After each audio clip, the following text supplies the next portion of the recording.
I can tell when a day is going to try to end me by the taste of the coffee. That Tuesday morning, the break room brew tasted like burnt rubber and desperation, which should have been my first warning.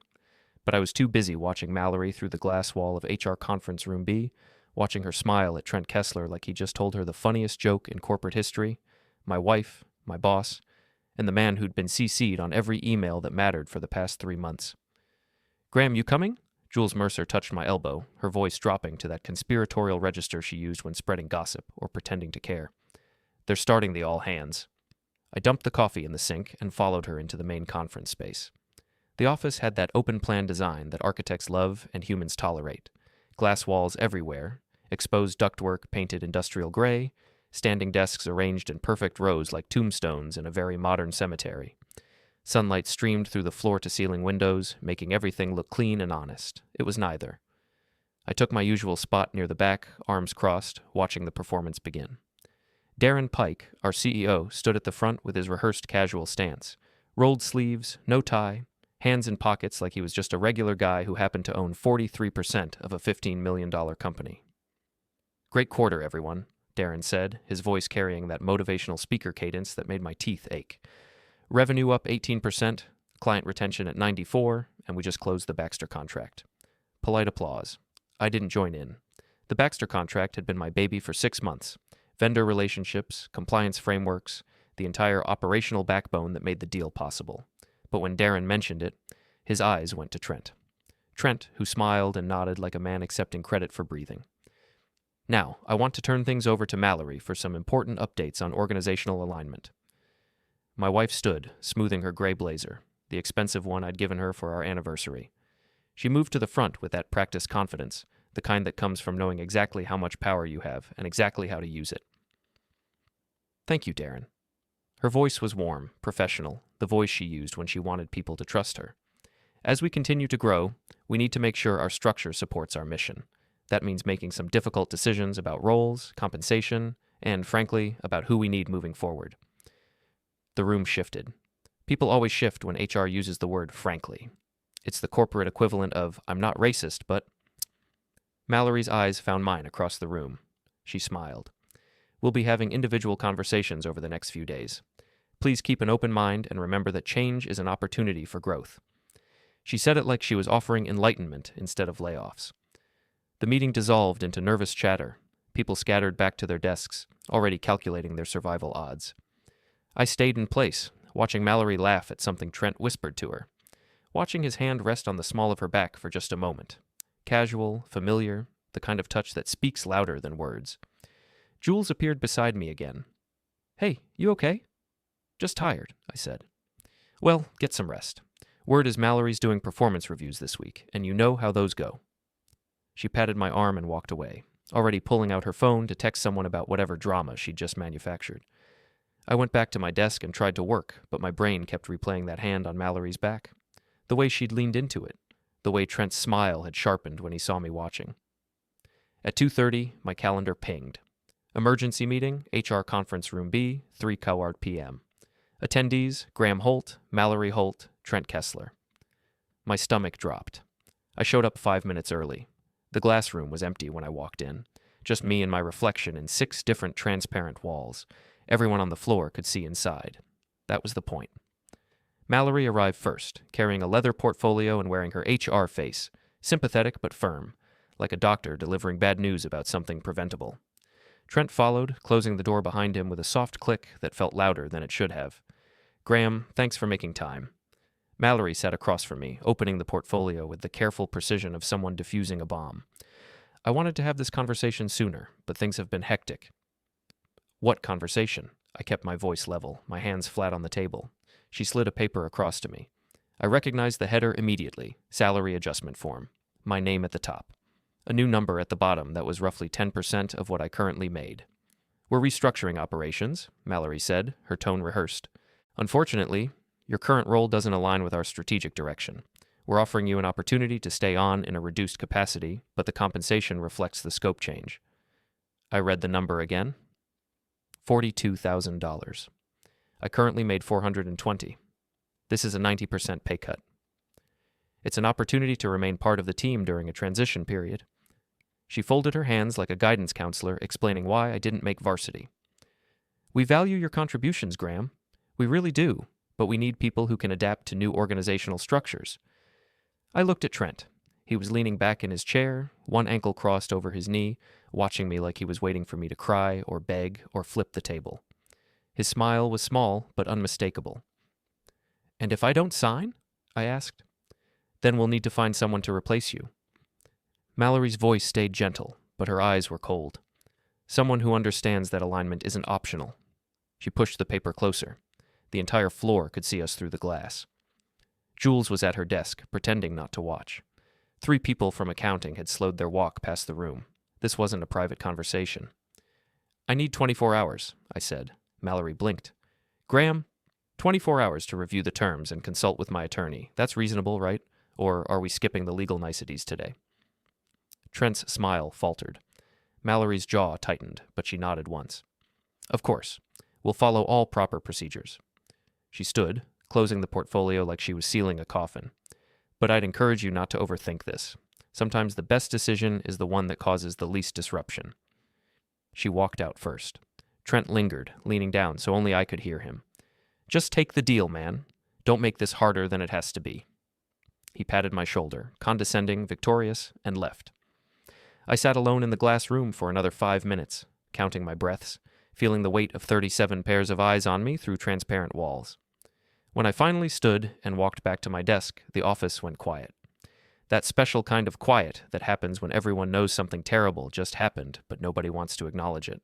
I packed my laptop bag, logged out of my computer, and walked to the elevator with my head up and my hands steady. But inside, my thoughts were moving at light speed. This wasn't about money. This was about humiliation.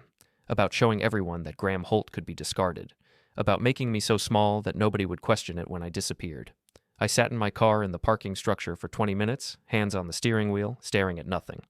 Then I pulled out my phone and scrolled through my contacts until I found the number I'd saved 6 months ago at a conference in Denver. Evelyn Price, COO of North Point Systems, our biggest competitor. She'd given me her card over drinks, casual and professional, but her eyes had been calculating. If you ever want to have a real conversation about your future, call me. Anytime. I called. She answered on the second ring. Graham Holt, I was wondering when I'd hear from you. How did you know it was me? Because smart people always call eventually. Her voice was smooth, unhurried. What happened? My wife just offered me a pay cut that would make poverty look aspirational. Evelyn laughed. Not cruel, just amused. And let me guess, she did it in front of witnesses. Glass conference room, half the office watching. Classic. They want documentation that you were difficult, uncooperative, unwilling to be a team player. She paused. Meet me tomorrow morning, 7 a.m., the Riverside Hotel bar. Don't tell anyone. And Graham, don't sign anything. She hung up. I drove home on autopilot, my brain replaying the meeting in loops. When I pulled into the driveway, Mallory's car was already there, early for her. Usually she worked late, citing HR emergencies or policy meetings or some other excuse that sounded plausible until you added them all up. I walked into the house. It smelled like her perfume and fresh laundry and lies. She was in the kitchen, pouring wine, still wearing her work clothes. She looked up when I entered, her expression carefully neutral. You left early. I needed to think. And have you thought? She sipped her wine, watching me over the rim of the glass. I'm reviewing my options. Graham. She set the glass down, her voice softening into that tone she used when she wanted me to believe she cared. I know this is hard, but you have to understand, this isn't personal, it's business. You handed me a pay cut that would bankrupt us and did it in front of 30 people. Which part isn't personal? The part where I'm trying to protect the company? She moved closer, reaching for my hand. We've grown too fast. We need to consolidate. And your role, as it exists now, isn't sustainable. But Trent's is. Her hand froze. Trent is a department lead. He has direct reports, client relationships I built, contracts I negotiated, processes I designed. And we're grateful for that. But gratitude doesn't change the reality of our structure. She pulled her hand back, her voice cooling. You can be part of the solution or part of the problem. It's your choice. I looked at her, really looked at her. The woman I'd married 7 years ago had been sharp and ambitious, but there'd been warmth underneath. Now I couldn't find it. Just polished surfaces and calculated angles. I'll give you my answer tomorrow, I said. She nodded, already turning back to her wine. Don't wait too long. Opportunities don't stay open forever. I went upstairs, bypassing our bedroom and heading to the spare room we used for storage. I sat on a box of old textbooks and pulled out my phone, scrolling through our cell phone bill. We had a family plan, 2 lines, both under my name, but the bill showed 3 active numbers. I stared at it, my pulse quickening. 3 numbers. I scrolled through the call logs for the 3rd line. Hundreds of calls over the past 6 months, most of them to one recurring number. I copied it and pasted it into a reverse lookup site. Trent Kessler. My hands were shaking now. I stood and walked down the hall, listening. Mallory was still in the kitchen, talking on the phone, her real phone, not the mystery 3rd line. I moved quietly, opening the closet in the guest bathroom, the one we never used, and then I called the 3rd number. Somewhere in the house, a phone rang. Not loud, not obvious. Just a soft, muffled buzz coming from behind the towels on the top shelf. I reached up and pulled down a cheap burner phone, the screen lighting up with my call. The contact name was just an initial. T. The ringing stopped. Mallory's voice drifted up the stairs. "Graham, are you okay up there?" I shoved the phone back, closed the closet, and walked to the landing. "Fine. Just looking for something." She appeared at the bottom of the stairs, her expression concerned in that practiced HR way. "You've been acting strange all evening." "I just got offered a 90% pay cut by my wife in front of my entire office. How should I be acting?" Like an adult who understands difficult decisions, I almost laughed. "Right. Adult. Got it." I went to our bedroom and locked the door, sat on the edge of the bed and stared at my phone, the burner phone, the calls, the pay cut, Trent's hand on her back. It wasn't just about restructuring. It wasn't about strategy or alignment or any of the corporate double-speak Mallory had used. This was something else, something planned, something designed to erase me so cleanly that nobody would ask questions. I opened my email and started a new draft. No recipient. Just a subject line. Timeline. Then I began documenting everything I could remember. Dates, meetings, conversations, the conference in Denver, the Baxter contract, the way Trent had started showing up in Mallory's office for collaboration sessions that lasted hours. The nights she came home smelling like cologne that wasn't mine. I wrote until my eyes burned and my hands cramped, and when I finally looked at the clock, it was past midnight. My phone buzzed. A calendar notification. I opened it and froze. An event forwarded to me, probably by accident. Tomorrow at 9 a.m., Conference Room A, attendees, Mallory Holt, Trent Kessler, External Counsel, Whitman and Associates. The subject line, Exit Strategy Discussion. I stared at the screen, my chest tight, my breathing shallow. Mallory didn't just want me smaller. She wanted me erased, with witnesses, with legal backing, with a plan so airtight I'd never see it coming. But I already had, and that changed everything. The Riverside Hotel bar looked like every other upscale business hotel bar in America. Dark wood, leather chairs, a bartender who'd perfected the art of looking busy while eavesdropping on every conversation. At 7 a.m., it was empty except for Evelyn Price, who sat in a corner booth with a black coffee and the kind of calm that made me nervous. She looked up when I approached, gesturing to the seat across from her. "You're early." "Couldn't wait." "Good. Desperation is useful if you channel it correctly." She pushed a second coffee toward me, already prepared the way I liked it. Black, no sugar. "You look like someone who didn't go to bed." "I found out my wife is planning my professional termination with outside legal counsel." Evelyn's eyebrows lifted slightly. "You saw the meeting invite." "Forwarded to me by accident. Exit strategy discussion. Not subtle." They never are. People in power assume they're untouchable, so they stop being careful. She leaned back, studying me. "Tell me what you know. All of it." I told her, the pay cut, the glass room humiliation, the 3rd phone line, the calls to Trent, the cologne, the timeline of late nights and sudden business trips that never quite added up. By the time I finished, my coffee was cold and Evelyn was smiling. "Do you know why I wanted to hire you 6 months ago?" she asked. "You said you respected my work." "That's true, but it's not the whole truth. I wanted to hire you because you're the spine of that company. Darren Pike talks a good game, but he doesn't understand operations. Trent Kessler is a salesman with a fancy title and no substance. Your wife runs HR like a dictatorship, but she doesn't actually build anything." She tapped the table. "You're the one who makes it all work. The vendor relationships, the compliance frameworks, the processes that keep them profitable, and if you leave, they collapse. So why haven't they fired me already?" "Because they need you to quit. If they fire you, You can file for unemployment, claim retaliation, cause problems. If you quit, you look like the unstable one. You lose credibility, and they get to rewrite history. She pulled out a slim folder and slid it across the table. That's why they're bringing in external counsel. They're building a legal narrative that makes your exit look voluntary and justified. I opened the folder. Inside was a contract. North Point Systems, Senior Director of Operations, salary, and benefits that made my current offer look like a bad joke. This is contingent, Evelyn said. I need you to exit your current position cleanly. No burned bridges that create legal liability for us. No non-compete violations, clean. How do I do that when they're setting me up to look like the problem? You document everything. You make them commit procedural mistakes. You force them to fire you instead of letting you quit. And you make sure every step is so clean and policy compliant that when it falls apart, they're the ones holding the bag. She finished her coffee. Do you have an attorney? Not yet. Get one. Today. Someone who specializes in employment law and retaliation cases. Not a shark. You want competent and strategic, not loud. She stood. And Graham, don't sign anything they give you. Don't agree to anything verbally. Make them put every single thing in writing. Why are you helping me? Because I want to hire the best, and the best is currently being sabotaged by his own wife. She picked up her bag. And because watching incompetent people collapse under the weight of their own arrogance is deeply satisfying. She left. I sat in the booth for another 10 minutes, staring at the contract. The salary was real. The benefits were real. The offer was contingent, but it was real. For the first time since yesterday, I felt something other than panic. I felt leverage. I drove to the office, parked in my usual spot, and walked in like nothing had changed. Jules was already at her desk, scrolling through something on her phone with the intensity of someone discovering nuclear secrets. Morning, Graham. Her voice was carefully casual. How are you holding up? Fine. Why?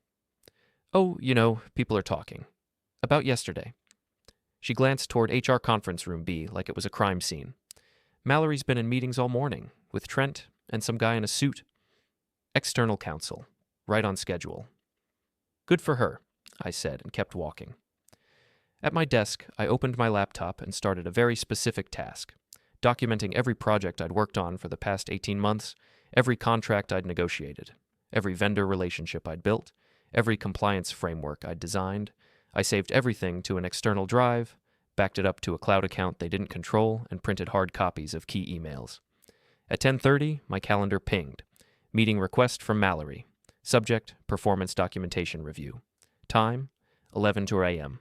Location, HR conference room B. Again with the glass room. She really loved an audience. I accepted the meeting but added a note in the comments field.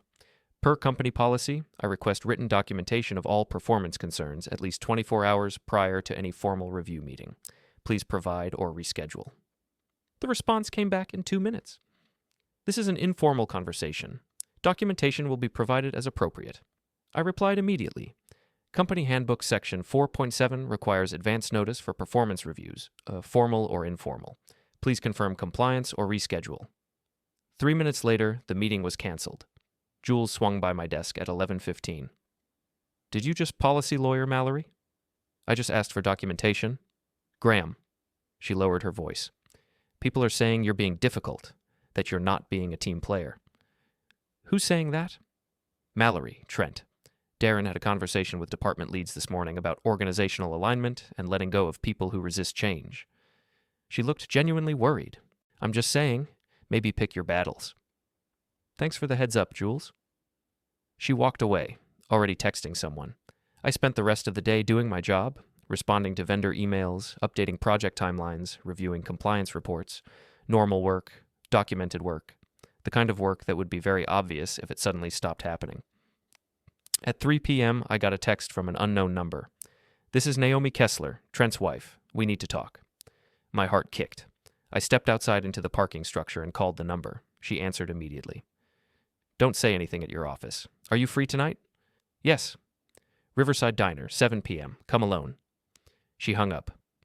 I stood there, the phone still pressed to my ear, my brain racing. Trent's wife, reaching out to me. Either this was a trap or I just found an unexpected ally. The rest of the afternoon crawled. I kept working, kept documenting, kept watching. At 5:30, Mallory sent an email to the entire operations team. Quick reminder about our commitment to transparency and communication. If you have concerns about organizational changes, please feel free to schedule time with HR. It sounded supportive. It read like a threat. I left at 6, drove home, changed into jeans and a sweater, and headed to the Riverside Diner. It was one of those retro places that tried too hard to look authentic. Chrome stools, checkered floors, a jukebox that probably didn't work. Naomi was already in a corner booth, her hands wrapped around a coffee mug like she was trying to absorb its heat. She looked up when I sat down. Mid-30s, dark hair pulled back, tired eyes, no makeup. She looked like someone who hadn't slept in days. "Thank you for coming," she said. "How did you get my number?" "Trent's phone. He's terrible with passwords." She pushed a napkin across the table. On it, written in blue ink, was a date. 3 months ago. "Does that date mean anything to you?" I pulled out my phone and checked my calendar. That's when Mallory went to a compliance conference in Chicago. She was gone for 3 days. Trent told me he was at a sales retreat in Phoenix. Same 3 days. Naomi's voice was flat, exhausted. I didn't think much of it until I found the hotel receipt in his jacket. Chicago. Same hotel where your wife stayed. The air left the room.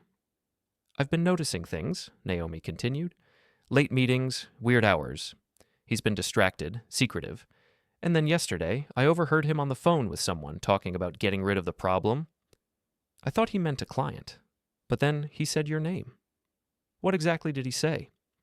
That Graham Holt wasn't going to be an issue much longer, that Mallory had it handled. I sat back, my mind connecting dots at light speed. The pay cut, the humiliation, the exit strategy meeting with external counsel. This wasn't just an affair. This was a coordinated professional hit. "Why are you telling me this?" I asked. "Because I'm tired of being lied to, and because if Trent and your wife are doing this to you, they're probably doing other things I don't know about." She met my eyes. "I want the truth. And I think you do too." I pulled out my phone and showed her the screenshot of our cell phone bill, the third line, the calls to Trent's number. She stared at it, her face going pale. "That's a lot of calls. Hundreds. Over 6 months." "When did this start?" I scrolled back through the logs. 7 months ago, right after the Denver conference. Trent was at that conference. She set down her coffee, her hands shaking. I asked him about it when he got back. He said it was boring, that nothing happened. We sat in silence for a moment, both of us processing the ugly math. "I have a lawyer," I said finally, "someone who specializes in this kind of thing. If you want to compare notes, coordinate—" "Yes." She said it immediately, no hesitation. "But we have to be careful. Trent's paranoid lately, checking his phone constantly, deleting messages. If he finds out I'm talking to you, he'll know something's wrong." Same with Mallory. We exchanged numbers, agreed to only communicate through a secure messaging app, and left separately. I sat in my car for a long time afterward, staring at the diner's neon sign, feeling the ground shift under me. This wasn't just betrayal. This was strategy. Mallory and Trent weren't just having an affair. They were building something, a narrative, a plan, a future where I didn't exist. But they'd made a mistake. They'd assumed I'd be easy to erase. I drove home and found Mallory in the living room, laptop open, working on something she closed the moment I walked in. "You're home late," she said. "Had some errands." "Anything important?" "Just thinking." She studied me for a moment, her expression unreadable. "Have you made a decision about the offer?" "Not yet. Still reviewing my options." "Graham." She closed her laptop and stood, moving closer. "I need an answer soon. The company needs clarity." "The company will get clarity when I'm ready to give it." Her jaw tightened. "You're making this harder than it needs to be." "Am I? Or am I just refusing to make it easy for you?" Something flickered in her eyes. Anger, maybe, or fear. But she controlled it quickly, smoothing it over with that HR calm. "I'm trying to help you transition gracefully. Don't make me the villain here." "You're not the villain," I said. "You're just the person destroying my career while doing it in a glass room so everyone can watch." I walked past her, went upstairs, and locked myself in the spare room. Pulled out my phone and started a new timeline document. Added Naomi's information, the Chicago trip, the sales retreat lie, the overheard phone call. Then I checked my email and found something that made my blood turn to ice. A performance review document, backdated to 3 months ago, claiming I'd been verbally warned about interpersonal conflicts and resistance to feedback. It was addressed to me but CC'd to Darren and HR files. I had never seen this document before. it had never been sent to me. But there it was, dated and signed by Mallory, sitting in the company's HR system like it had always existed. They weren't just planning to fire me, they were building a paper trail to justify it. I called my new attorney, Karen Lim, recommended by Evelyn, and left a voicemail summarizing everything. Then I forwarded the backdated document to my personal email, saved it to 3 separate drives, and printed 2 copies. My phone buzzed. A text from Naomi. Found something. Can you meet tomorrow morning? Early. Where? Riverside parking structure, level 3, 6 a.m. I'll be there. I set the phone down and stared at the ceiling, my mind racing through scenarios, consequences, next moves. Somewhere downstairs, Mallory was still working, probably texting Trent, probably refining their exit strategy, but they didn't know I had one too, and mine didn't involve disappearing quietly. The parking structure at 6 a.m. was cold and empty, our voices echoing off concrete. Naomi stood next to her car, holding a manila folder like it contained evidence of war crimes. I broke into Trent's email, she said without preamble. I know it's technically illegal, but we share a computer and I know his passwords. And I found this. She handed me the folder. Inside were printed emails, dozens of them, between Trent and Mallory. The subject lines alone were enough to make my stomach turn.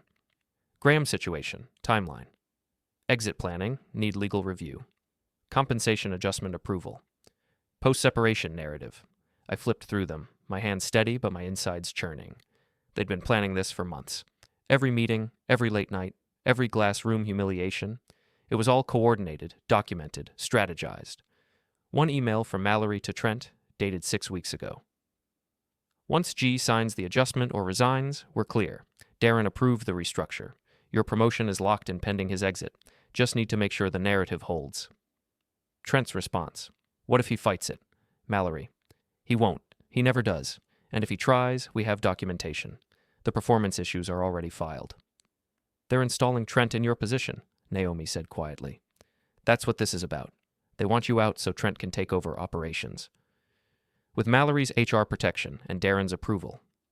I closed the folder, my jaw tight. It's a clean corporate coup. There's more? Naomi pulled out her phone and showed me a text exchange. Trent to unknown number. How long do we have to keep up appearances? Response. Until the exit is finalized, then we can stop pretending. Trent. I'm tired of pretending, especially at home. That's from last week, Naomi said, her voice cracking. He's been lying to my face every single day, planning to leave me the moment your situation is resolved. We stood there in the gray concrete silence. 2 people whose lives were being dismantled by the same 2 people. What do you want to do? I asked. I want them to face consequences. She looked at me, her eyes hard. Real ones. Not just divorce, not just awkward HR meetings. I want them to lose what they care about most. Which is? For Trent, his reputation, his career, his image as the competent rising star. She put her phone away. For your wife? Control, power, the ability to manipulate people and get away with it. I thought about the glass room, the public humiliation, the backdated documents, the way Mallory had smiled at me like I was already gone. I'm in, I said, but we do this legally. No crimes, no revenge schemes that backfire. We use systems, documentation, and their own mistakes. Agreed. We exchanged everything we had. Emails, phone logs, timelines, receipts. When we finished, I had enough evidence to prove the affair and enough documentation to show a pattern of HR retaliation. But I still needed more. I drove home and found the house empty. Mallory had already left for work. I went upstairs to the guest bathroom and opened the closet. The burner phone was still there, hidden behind towels. I pulled it out, my heart hammering. The screen was locked with a 4-digit PIN. I tried our anniversary. Wrong. I tried her birthday. Wrong. I tried the last 4 digits of her social security number. The phone unlocked. The messages loaded. Hundreds of them. All from Trent. All explicit. All planning. I scrolled through, my stomach turning, documenting everything with my own phone's camera, photos of texts, screenshots of call logs, evidence that would hold up anywhere. One text from 2 days ago. When do we tell Graham? Mallory's response? We don't. He signs the papers, he disappears, and we move on. Clean and simple. Trent. And if he doesn't sign, Mallory, then we make it messier, but either way he's done. I heard the front door open downstairs. My pulse spiked. I shoved the burner phone back into its hiding spot, arranged the towels, and stepped out of the bathroom just as Mallory's footsteps hit the stairs. "Graham?" Her voice was cautious. "Are you home?" "Yeah, just looking for something." She appeared at the top of the stairs, her expression shifting from suspicion to concern in half a second. "You left early this morning. Are you okay?" "Couldn't focus. Decided to work from home." She studied me for a long moment, her eyes searching mine for cracks. "Have you made a decision about the offer?" "I'm close." "How close?" "Close enough that I need to talk to you about it. Tonight, after work." She nodded slowly, still watching me like I was a puzzle she couldn't solve. "Okay, we'll talk tonight." She left. I waited until I heard her car pull out of the driveway, then I went back to the burner phone and took more photos. Every text, every call log entry, every piece of evidence that could matter. Then I called Karen Lim, my attorney. "Tell me you have something," she said by way of greeting. "I have proof of the affair, proof of coordinated HR retaliation, and proof they're planning to install her lover in my position." "How did you get it?" "Phone records, emails, and a burner phone I found in our house." "Did you unlock it yourself?" "Yes." "Did you guess the password or use software?" "I guessed it." There was a pause. "That's a gray area, Graham. If this goes to court, the evidence might not be admissible." "I'm not trying to go to court. I'm trying to force them into making mistakes that expose them." "Good, because right now you have leverage but not a case. You need them to commit procedural violations. You need them to fire you improperly or retaliate so obviously that even a corporate attorney can't defend it." "How do I do that?" "You keep doing what you're doing. You document everything, you request things in writing, you stay calm and professional, and when they inevitably overstep, you make sure there are witnesses and records." We talked for another 20 minutes, planning next steps, building strategy. When I hung up, I felt steadier. Not safe, nothing about this was safe, but focused. I spent the rest of the day working from home, sending carefully worded emails, updating project timelines, making sure every vendor and client knew I was still the primary contact. Building institutional knowledge that would be impossible to replace quickly. At 6 p.m., Mallory came home. She found me in the kitchen, making coffee, acting like everything was normal. "So," she said, setting down her bag, "let's talk." We sat at the dining table, the same table where we'd celebrated anniversaries and argued about renovations and made plans for a future that now felt like a lie. "I'm not signing the pay cut," I said. Her face hardened. "Graham?" "But I'm not going to make this ugly. I'm willing to negotiate a separation package that's fair. Severance based on my tenure, continuation of benefits for 6 months, a neutral reference, and a mutual non-disparagement agreement." She stared at me, her expression unreadable. "That's not how this works." "Actually, it is. Because if we don't do it this way, I file a formal complaint with HR, against you personally, for retaliation, harassment, and workplace abuse." "That's ridiculous." "Is it? You publicly humiliated me in a glass conference room. You presented a pay cut that violates standard compensation practices. You backdated performance documentation that was never sent to me. And you've been coordinating with a subordinate employee, Trent Kessler, to orchestrate my exit while positioning him to take over my role." I kept my voice level, factual. "That's not restructuring, that's retaliation. And it's documented." Her face went pale. "You've been digging." "I've been surviving."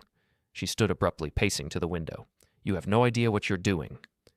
"I'm protecting myself from being erased by my own wife." "This isn't about you, Graham. This is about the company, about growth, about Trent." I stood too, keeping the table between us.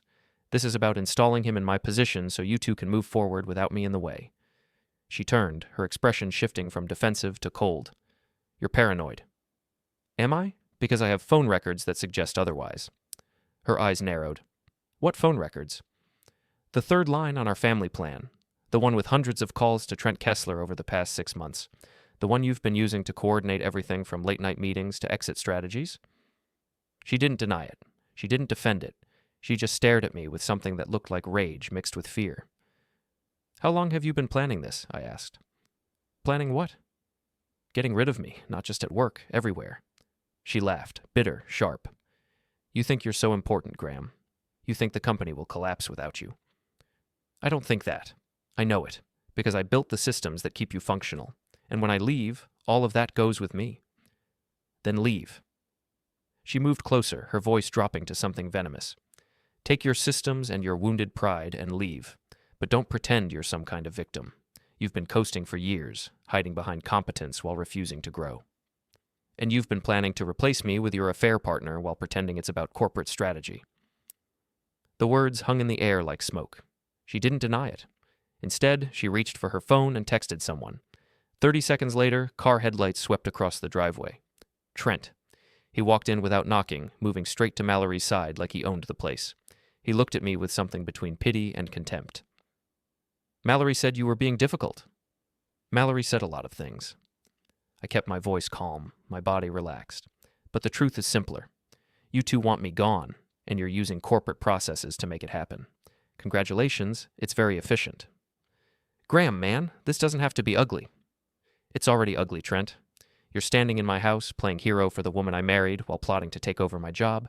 That's not just ugly, that's almost impressive. He took a step forward. I didn't move. Back up, I said quietly, unless you want to add assault to the list of professional violations. He stopped, his jaw tight. Mallory put a hand on his arm, protective, possessive. I want you out of this house, she said. Tonight. This is my house, too. My name is on the mortgage. My money paid for half of everything in it. If anyone's leaving, it's voluntary. Then I'll make it involuntary. With what? An HR directive? You're not my boss here, Mallory. You're just the person who lied to me for 6 months and thought I'd never notice. Trent opened his mouth to respond, but I held up a hand. Actually, don't. I know what you're going to say. That it's not personal. That it's complicated. That I don't understand. Save it for someone who cares. I picked up my keys. I'm leaving. Not because you told me to, but because I have better things to do than watch you two rehearse your exit strategy. I walked out, got in my car, drove to a hotel near the airport and checked in under my own name, making sure the transaction was documented and time-stamped. Then I texted my attorney. They just tried to force me out of my own house. Document it. Her response was immediate. Already drafting. Stay calm. They're panicking.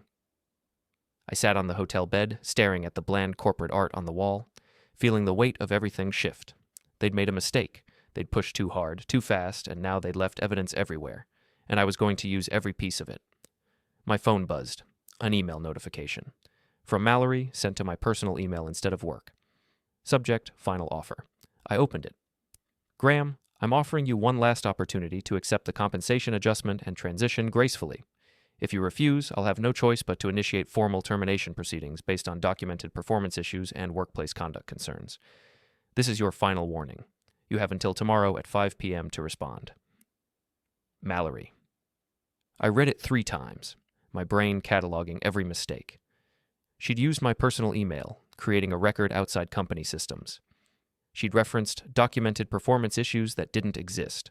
She'd given me a deadline that violated company policy for termination procedures, and she'd framed it as a threat instead of a process. I forwarded the email to Karen, to Evelyn, and to Naomi. Then I replied to Mallory with one sentence. I'll respond through my attorney. All further communication should go through legal channels. I hit send and set the phone down, and for the first time in days, I smiled, because they'd just handed me everything I needed. Karen's office was in a converted brownstone near downtown, the kind of place that looked expensive but not showy. She met me in the conference room with coffee and a legal pad covered in notes. That email was a gift, she said without preamble, threatening termination outside company systems, referencing non-existent documentation, setting arbitrary deadlines. It's textbook retaliation. Can we use it? Absolutely, but not in the way you're thinking. She tapped her pen against the pad. You don't want to sue yet. You want to make them fire you improperly. You want them to violate so many procedures that when it inevitably goes public, they can't defend it. How do I do that? You keep working. You keep documenting. You stay professional. And when they inevitably escalate, you request everything in writing, you follow every company policy to the letter, and you make sure there are witnesses. And then? Then they make a mistake big enough that even their attorneys can't spin it. And that's when we move. She slid a document across the table. I've drafted a formal complaint about Mallory's conduct. Retaliation, workplace harassment, abuse of HR authority. We file it internally through the company's compliance system. Anonymously if you prefer, but I recommend putting your name on it. Why? Because anonymous complaints are easy to ignore. Signed complaints create a paper trail that exposes the company to liability if they retaliate further. I read the complaint. It was surgical, factual, specific, dated, with references to company policies they'd violated. No emotion, no accusations of affairs, just procedural failures and documented misconduct. What happens when I file this? The company has to investigate, and during that investigation, any adverse action they take against you, firing, demotion, reassignment, looks like retaliation, which means they'll be forced to slow down or risk a lawsuit they can't win. And if they fire me anyway, then we have a case, and depending on how badly they handle it, we might have a case worth settling very quickly. I signed the complaint. Karen filed it electronically at 9 a.m., timing it to hit the company's compliance inbox during the busiest part of the morning. Then she sent a courtesy email to Darren Pike, the CEO, informing him that a formal complaint had been filed regarding HR conduct and requesting no retaliatory action pending investigation. My phone started buzzing at 9:15. Mallory. 3 missed calls. Trent. 2 texts. What did you do? And call me. Jules. 1 text. HR is freaking out. What's happening? I ignored all of them and went to the office. The moment I badged in, I could feel the shift. People looked at me differently, not with pity anymore, but with curiosity. Whispers followed me through the halls. Jules intercepted me at my desk, her eyes wide. Graham, did you file a complaint against Mallory? I filed a complaint about procedural violations. Why? Because Mallory just locked herself in her office. Darren's in an emergency meeting with legal, and Trent looks like he's going to be sick. I sat down at my desk and opened my laptop, projecting calm. Sounds like a normal Tuesday. Jules stared at me. You're not scared? Of what? Of what they'll do to you. They already did it, Jules. I'm just making sure everyone sees it clearly. She walked away slowly, already typing on her phone. At 10 a.m., my badge stopped working. I was in the middle of responding to a vendor email when I tried to access a secured file server and got an error message. Access denied. Badge inactive. I called IT. Hey, it's Graham Holt. My badge access just got deactivated. Can you fix it? Let me check. Keyboard sounds. A long pause. It says here your access was revoked by HR this morning. You'll need to talk to them. Under what grounds? It just says pending review. Sorry, man. I hung up and documented the time, the call, the error message. Then I emailed Darren and HR compliance. My badge access was revoked this morning without notification or explanation. Per company policy section 6.2, badge revocation requires written justification and 24-hour notice. Please restore access or provide documentation of violation. The response came from an HR admin, not Mallory.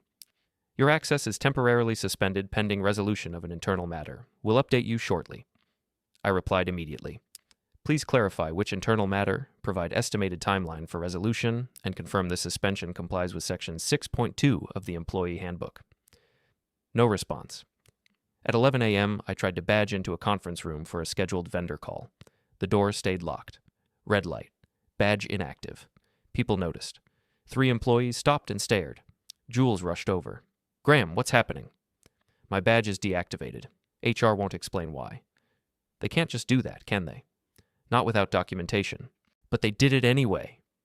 I made the vendor call from my desk phone instead, keeping my voice professional while internally calculating next moves. When the call ended, I saw Mallory emerge from her office, walking fast toward Darren's. She didn't look at me. She didn't look at anyone. At noon, I got an email from Darren. Graham, let's talk. My office, 1 p.m. I forwarded it to Karen. Meeting requested. Should I attend? Her response, yes. Bring a notepad. Document everything. Stay calm. Offer nothing. I arrived at Darren's office at 12:55. The door was open. He was standing at the window, looking out over the parking lot, hands in his pockets. Mallory sat in one of the chairs, her expression controlled but her posture tense. Graham, sit. Darren turned, gesturing to the empty chair. I sat, pulled out my notepad, wrote the date and time at the top of a fresh page. This situation is getting out of hand, Darren said, sitting behind his desk. I need it resolved quickly and cleanly. Which situation? The complaint, the tension, the badge issue. He waved a hand like he was swatting flies. All of it. The complaint is a formal process that requires investigation. The badge issue is a violation of company policy. And the tension exists because I was publicly humiliated and threatened with termination by HR. I kept my voice level, factual. None of that is my fault. Graham, nobody's blaming you. Then why is my badge deactivated? Darren glanced at Mallory. She straightened, her HR voice activating. Your access was temporarily suspended as a precautionary measure during the investigation. Investigation of what? The allegations in your complaint are serious. We need to ensure workplace stability while we review them. So, you're retaliating against me for filing a complaint by suspending my access and limiting my ability to do my job. That's not retaliation. That's protocol. Show me the protocol. I looked at Darren. Section 6.2 of the Employee Handbook requires written justification and advance notice for badge suspension. I received neither. That's not protocol. That's retaliation. Darren rubbed his face, looking tired. Graham, I'm trying to find a middle ground here. There is no middle ground. Either the company follows its own policies or it doesn't. Either HR acts professionally or it doesn't. Either I'm treated fairly or I'm not. I set down my pen. Right now, I'm being punished for reporting misconduct. That's illegal. Mallory's jaw tightened. You're making this personal when it's not. You offered me a 90% pay cut in a glass conference room. You backdated performance documents I never received. You threatened me with termination via personal email. And now you've suspended my access without justification. I looked at her directly. If that's not personal, I'd hate to see what personal looks like. Darren held up a hand. Okay. Everyone take a breath. Graham, I hear your concerns. Mallory, restore his badge access by end of day. Graham, I need you to be patient while we investigate your complaint. Can we agree on that? I'll be patient as long as the company follows its own policies. Good. Then we're done here. I stood, picked up my notepad, and walked out. In the hallway, I pulled out my phone and texted Karen. Badge will be restored by end of day. Documented everything. Mallory's panicking. Her response? Perfect. Keep pushing. I went back to my desk. At 3 p.m., my badge reactivated. At 3:30, Jules appeared with gossip. People are saying you stood up to Darren and Mallory in that meeting. I asked for policy compliance. That's not standing up. That's basic employment law. Well, people are talking. And not the way they were before. She leaned closer. Some people are starting to think maybe you're not the problem. Good. She left. At 5 p.m., I was packing my laptop when Trent appeared at my desk. He looked wrecked, tie loose, hair disheveled, eyes bloodshot. Can we talk? About what? About all of this, off the record. Nothing's off the record, Trent. Graham, please, I'm trying to help. You helped yourself to my job and my wife. I don't need that kind of help. His face darkened. You have no idea what you're doing. You think filing complaints and playing lawyer makes you smart? All you're doing is making yourself a target. I've been a target since you and Mallory decided I was expendable. I'm just making sure everyone can see it clearly now. He leaned down, his voice dropping. Back off, Graham, before this gets worse. Was that a threat? It's advice. Advice usually sounds friendlier. He stared at me for a long moment, then turned and walked away. I documented the conversation immediately, noting the time, the location, the words. Then I forwarded it to Karen. She called me 5 minutes later. He just threatened you in the office. He called it advice. It's still a threat. Keep your distance from him. If he approaches you again, make sure there are witnesses. Will do. I left the office at 6, walking through the parking structure to my car. The fluorescent lights buzzed overhead, casting harsh shadows across concrete. My footsteps echoed, and then I heard other footsteps, following me. I didn't turn around. I kept walking faster, my keys already in my hand. The footsteps matched my pace. I reached my car, unlocked it, slid inside, and locked the doors. Through the rearview mirror, I saw Trent standing 30 feet away, just watching. He didn't move, didn't approach, just stood there, hands in his pockets, face unreadable. I started the engine and pulled out slowly, keeping my movements deliberate and calm, but my hands were shaking. When I got back to the hotel, I found a note under my windshield wiper. Plain white paper, laser-printed text. Stop digging or you'll lose more than your job. I photographed it with my phone, the note, the windshield, the timestamp, the location. Then I called Karen. They're escalating, she said after I described the parking structure incident and the note. This is good for you legally, but dangerous personally. Do you feel safe? I'm at a hotel. They don't know where I'm staying. Keep it that way. And Graham, consider installing a dash cam. If they're following you, we want documentation. Will do. I hung up and sat on the hotel bed, staring at the note. The words were simple, generic, untraceable. But the message was clear. They wanted me scared, and maybe I was. But I was also angry, and anger, properly channeled, was useful. My phone buzzed. A text from Naomi. Found something else. Can we meet tomorrow? Same place? Yes. 6 a.m. I set the phone down and closed my eyes, running through scenarios in my head, planning next moves, counting steps. Somewhere across town, Mallory and Trent were probably doing the same thing, but they didn't know what I knew. They didn't know about Naomi. They didn't know about Evelyn. They didn't know about Karen. They thought they were hunting me, but I was building a trap, and they were about to walk right into it. Naomi looked worse than before. Her eyes were hollow, her hands trembling as she handed me another folder in the gray morning light of the parking structure. Trent's been deleting messages, she said. But he forgot about the iPad. It backs up automatically. I recovered 3 months of texts between him and Mallory. I opened the folder. The texts were printed chronologically, a roadmap of betrayal. From Mallory to Trent 4 months ago. Graham's getting suspicious. We need to accelerate the timeline. Trent, what if he doesn't take the bait? Mallory. Then we document performance issues and build a case. Either way, he's out by Q3. Further down, from 2 months ago. Trent. Darren approved the restructure. Once Graham's gone, I take over operations. You stay in HR, we keep it professional until the dust settles. Mallory. And then? Trent. Then we stop pretending. There were dozens more. Planning meetings, coordinating stories, discussing how to frame my exit as voluntary, how to position Trent as the logical replacement, how to minimize company liability. There's something else, Naomi said, her voice breaking. Trent's been lying about more than just the affair. Look at this. She showed me an email from 6 months ago. Trent to Mallory. The Baxter deal is locked. I'm telling Darren it was all me. Graham's too nice to contradict it. Mallory's response, good. Established pattern. When he's gone, nobody will question your credibility. I felt something cold settle in my chest. He's been taking credit for my work, systematically. For months, and Mallory's been helping him build that narrative. Naomi closed the folder. They're not just having an affair, Graham. They're executing a corporate strategy. You're the obstacle. Then we make sure the strategy fails. How? I pulled out my phone and showed her Karen's latest message. Internal investigation is stalling. HR is dragging feet. Time to escalate externally. What does that mean? Naomi asked. It means we stop playing defense. We go on offense. We expose them before they can bury the evidence. We spent the next hour comparing notes, building a master timeline, documenting every lie, every stolen credit, every coordinated move. When we finished, the picture was clear. This wasn't spontaneous. This was premeditated professional elimination. I drove to Evelyn's office at 8 a.m. She was waiting in her conference room with coffee and a shark's smile. I heard you filed a complaint. You have good sources? I have excellent sources, including one on your company's board who's very concerned about HR liability. She slid a document across the table. Your formal offer letter. We're ready to announce your hiring as soon as you're free. Define free.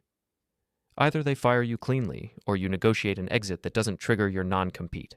Either way, we're prepared to move fast. And what about the fallout? What fallout? Her smile widened. You'll be working for us.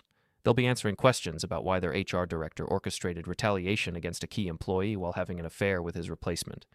Which story sounds worse? You're enjoying this. I'm enjoying incompetence getting consequences. She leaned back. Besides, we've been trying to poach you for a year. Now you're motivated. That's a win for everyone except them. I spent the rest of the morning at Evelyn's office, reviewing contract details, meeting her leadership team, understanding what my new role would look like. It felt surreal, planning a future while my present was collapsing. At noon, I drove to the office for what I knew would be a critical moment. The glass conference room was booked. My calendar showed an HR investigation interview scheduled for 1 p.m. Attendees, Graham Holt, Mallory Holt, Darren Pike, external counsel. I texted Karen. They're interviewing me with outside counsel present. What do I do? Her response was immediate. Record if legal in your state, take detailed notes, answer only what's asked, volunteer nothing. If they ask you to sign anything, refuse and request time to review with counsel. I arrived at the conference room at 12:55. Mallory was already there, sitting next to a man in an expensive suit who had to be the external attorney. Darren sat at the head of the table, looking like he'd rather be anywhere else. I sat down and pulled out my notepad. Graham, this is Martin Reeves, Darren said. He's here to help facilitate an objective conversation about your complaint and related concerns. Martin didn't offer to shake hands. He just nodded and opened a leather folder. Mr. Holt, I've reviewed your formal complaint. I'd like to ask some clarifying questions. Before we start, I said calmly, I want to confirm that this conversation is being documented and that I'm entitled to have legal representation present. Martin's eyebrow lifted slightly. This is an informal interview, not a deposition. You're not required to have counsel present, though you're welcome to if you feel it's necessary. It's necessary. I'd like to reschedule so my attorney can attend. Mallory's jaw tightened. Graham, we're trying to resolve this quickly. And I'm trying to protect my rights, which is what happens when HR retaliates against employees for filing complaints. I looked at Martin. You understand the legal concept of retaliation, I assume? His expression stayed neutral, but something shifted in his eyes. I do. Then you understand why I want counsel present for any formal interview. Darren sighed. Fine. We'll reschedule. Martin, work with Graham's attorney to find a time. I stood. I'll have my attorney reach out. As I turned to leave, Mallory spoke. Graham, wait. I stopped but didn't turn around. We used to be on the same side, she said quietly. No, Mallory. You used to be on my side. Then you decided you'd rather be on Trent's. I walked out. Back at my desk, I sent a detailed email to Karen summarizing the attempted interview and the request to reschedule with counsel present. Then I opened my work queue and kept doing my job, responding to vendors, updating compliance reports, documenting every task in excruciating detail. At 3 p.m., my phone rang. Unknown number. Mr. Holt, this is Lena Voss. I'm a senior compliance officer for your company. I'd like to speak with you confidentially. About what? About your complaint, and about some discrepancies I've found in HR records. Her voice was careful, professional. Can we meet off-site, if you prefer? Why off-site? Because I don't want certain people to know we're talking. I thought about it for 5 seconds. Riverside Diner, 5 p.m. I'll be there. I texted Karen. Company compliance officer wants to meet. Could be a trap. Could be an ally. Her response? Be careful. Document everything. If it feels wrong, leave. Lena Voss was in her 50s. Gray hair pulled back. Sharp eyes. No nonsense. She was already sitting in a corner booth when I arrived, with 2 coffees and a briefcase that looked like it had seen 3 decades of corporate warfare. Mr. Holt, thank you for meeting me, I sat. Why are we meeting? Because I've been conducting a routine audit of HR files, and I found some irregularities. She pulled out a tablet and showed me a spreadsheet. These are performance documentation records for all employees over the past year. Notice anything unusual? I scanned the list. My name appeared 3 times with entries dated 3 months ago, 2 months ago, and 1 month ago, all marked as verbal warnings and documented performance discussions. I never had any of those conversations, I said. I know, because I cross-referenced the dates with calendar invitations, email records, and meeting room reservations.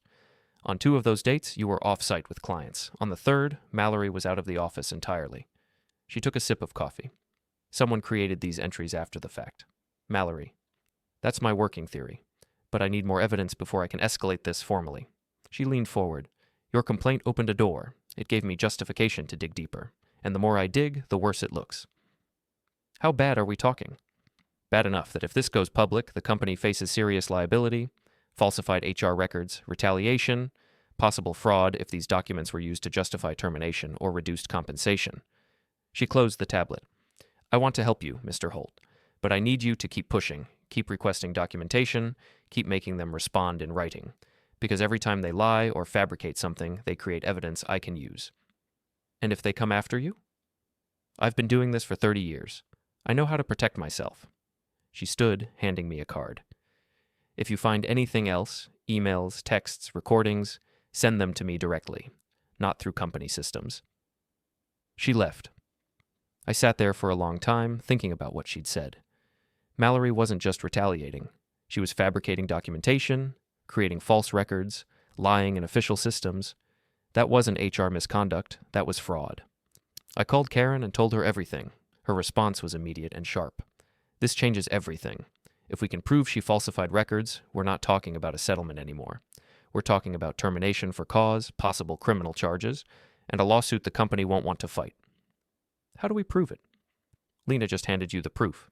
Those fake performance records, cross-referenced with calendars and emails, that's documentary evidence. Now we need to lock it down before they can destroy it. How? Tomorrow morning, you send a formal request to HR for copies of all performance documentation related to you. Make it official, make it urgent, and make sure Lena gets a copy of the request so she can preserve the records before anyone tries to alter them. I spent the evening drafting the request. At 8 a.m. the next morning, I sent it via email to HR, Darren, Martin Reeves, and Lena Voss. Subject line: formal request for personnel file documentation. Body: per company policy and applicable employment law, I am formally requesting complete copies of my personnel file, including all performance reviews, documented discussions, warnings, and related correspondence. Please provide these within 48 hours as required by law. The response came within an hour, from Martin Reeves, not Mallory. Mr. Holt, we are processing your request and will provide the documentation within the required time frame. Please note that any documents provided are subject to attorney-client privilege and confidentiality agreements. Karen laughed when I showed her. They're panicking. Attorney-client privilege doesn't apply to personnel files. They're making legal mistakes now. Good? Very good.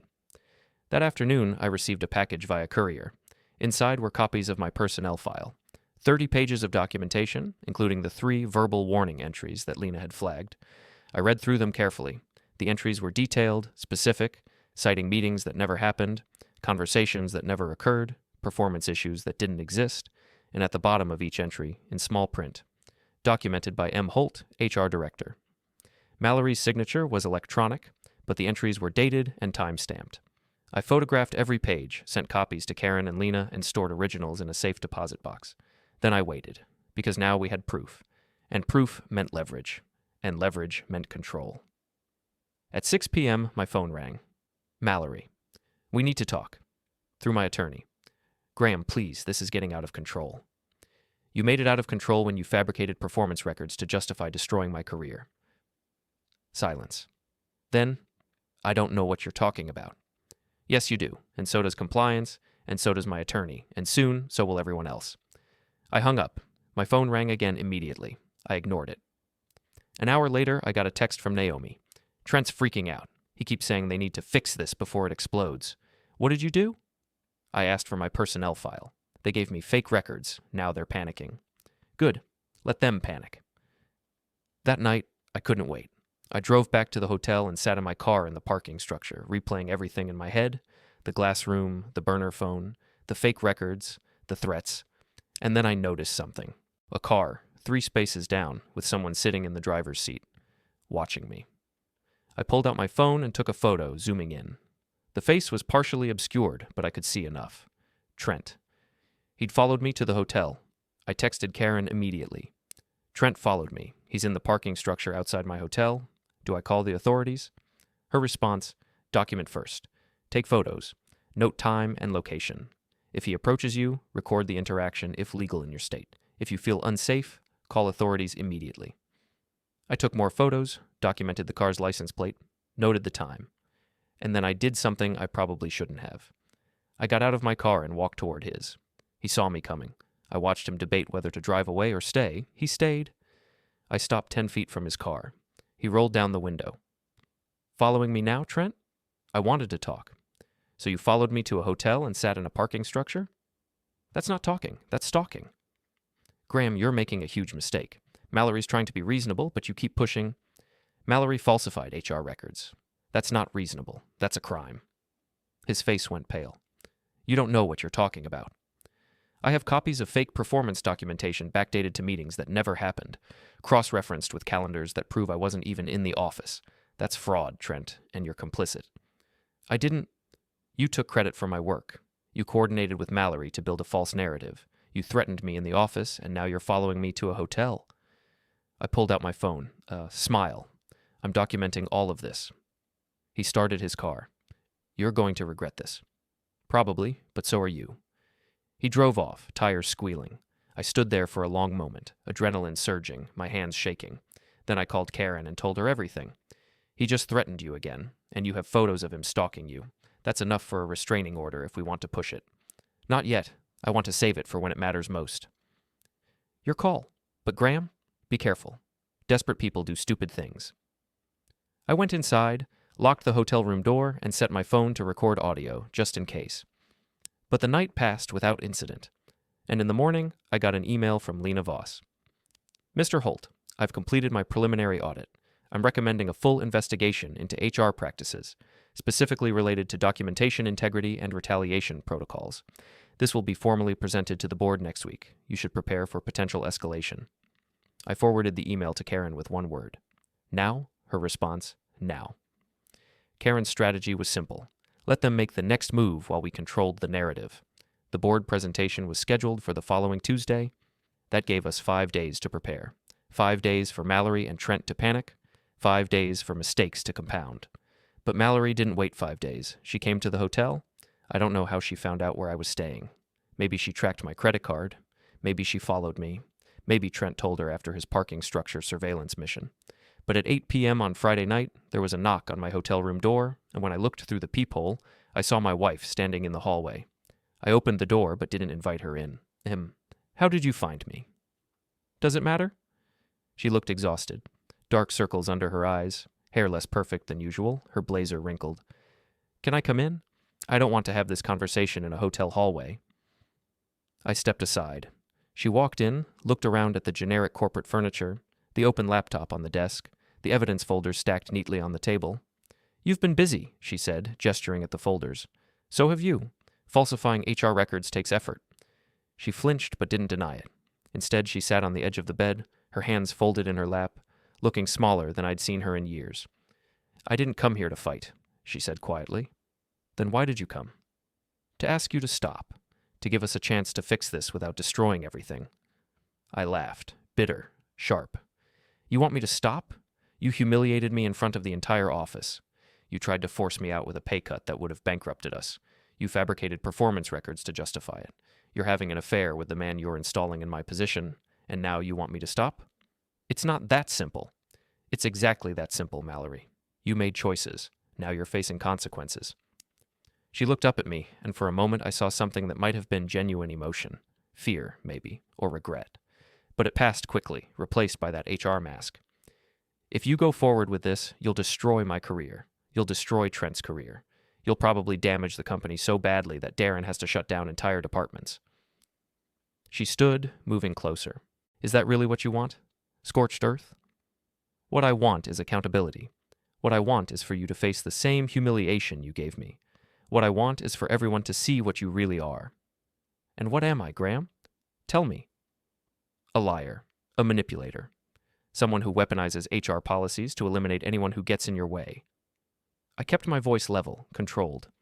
You didn't just betray me personally. You betrayed every principle you claim to represent professionally.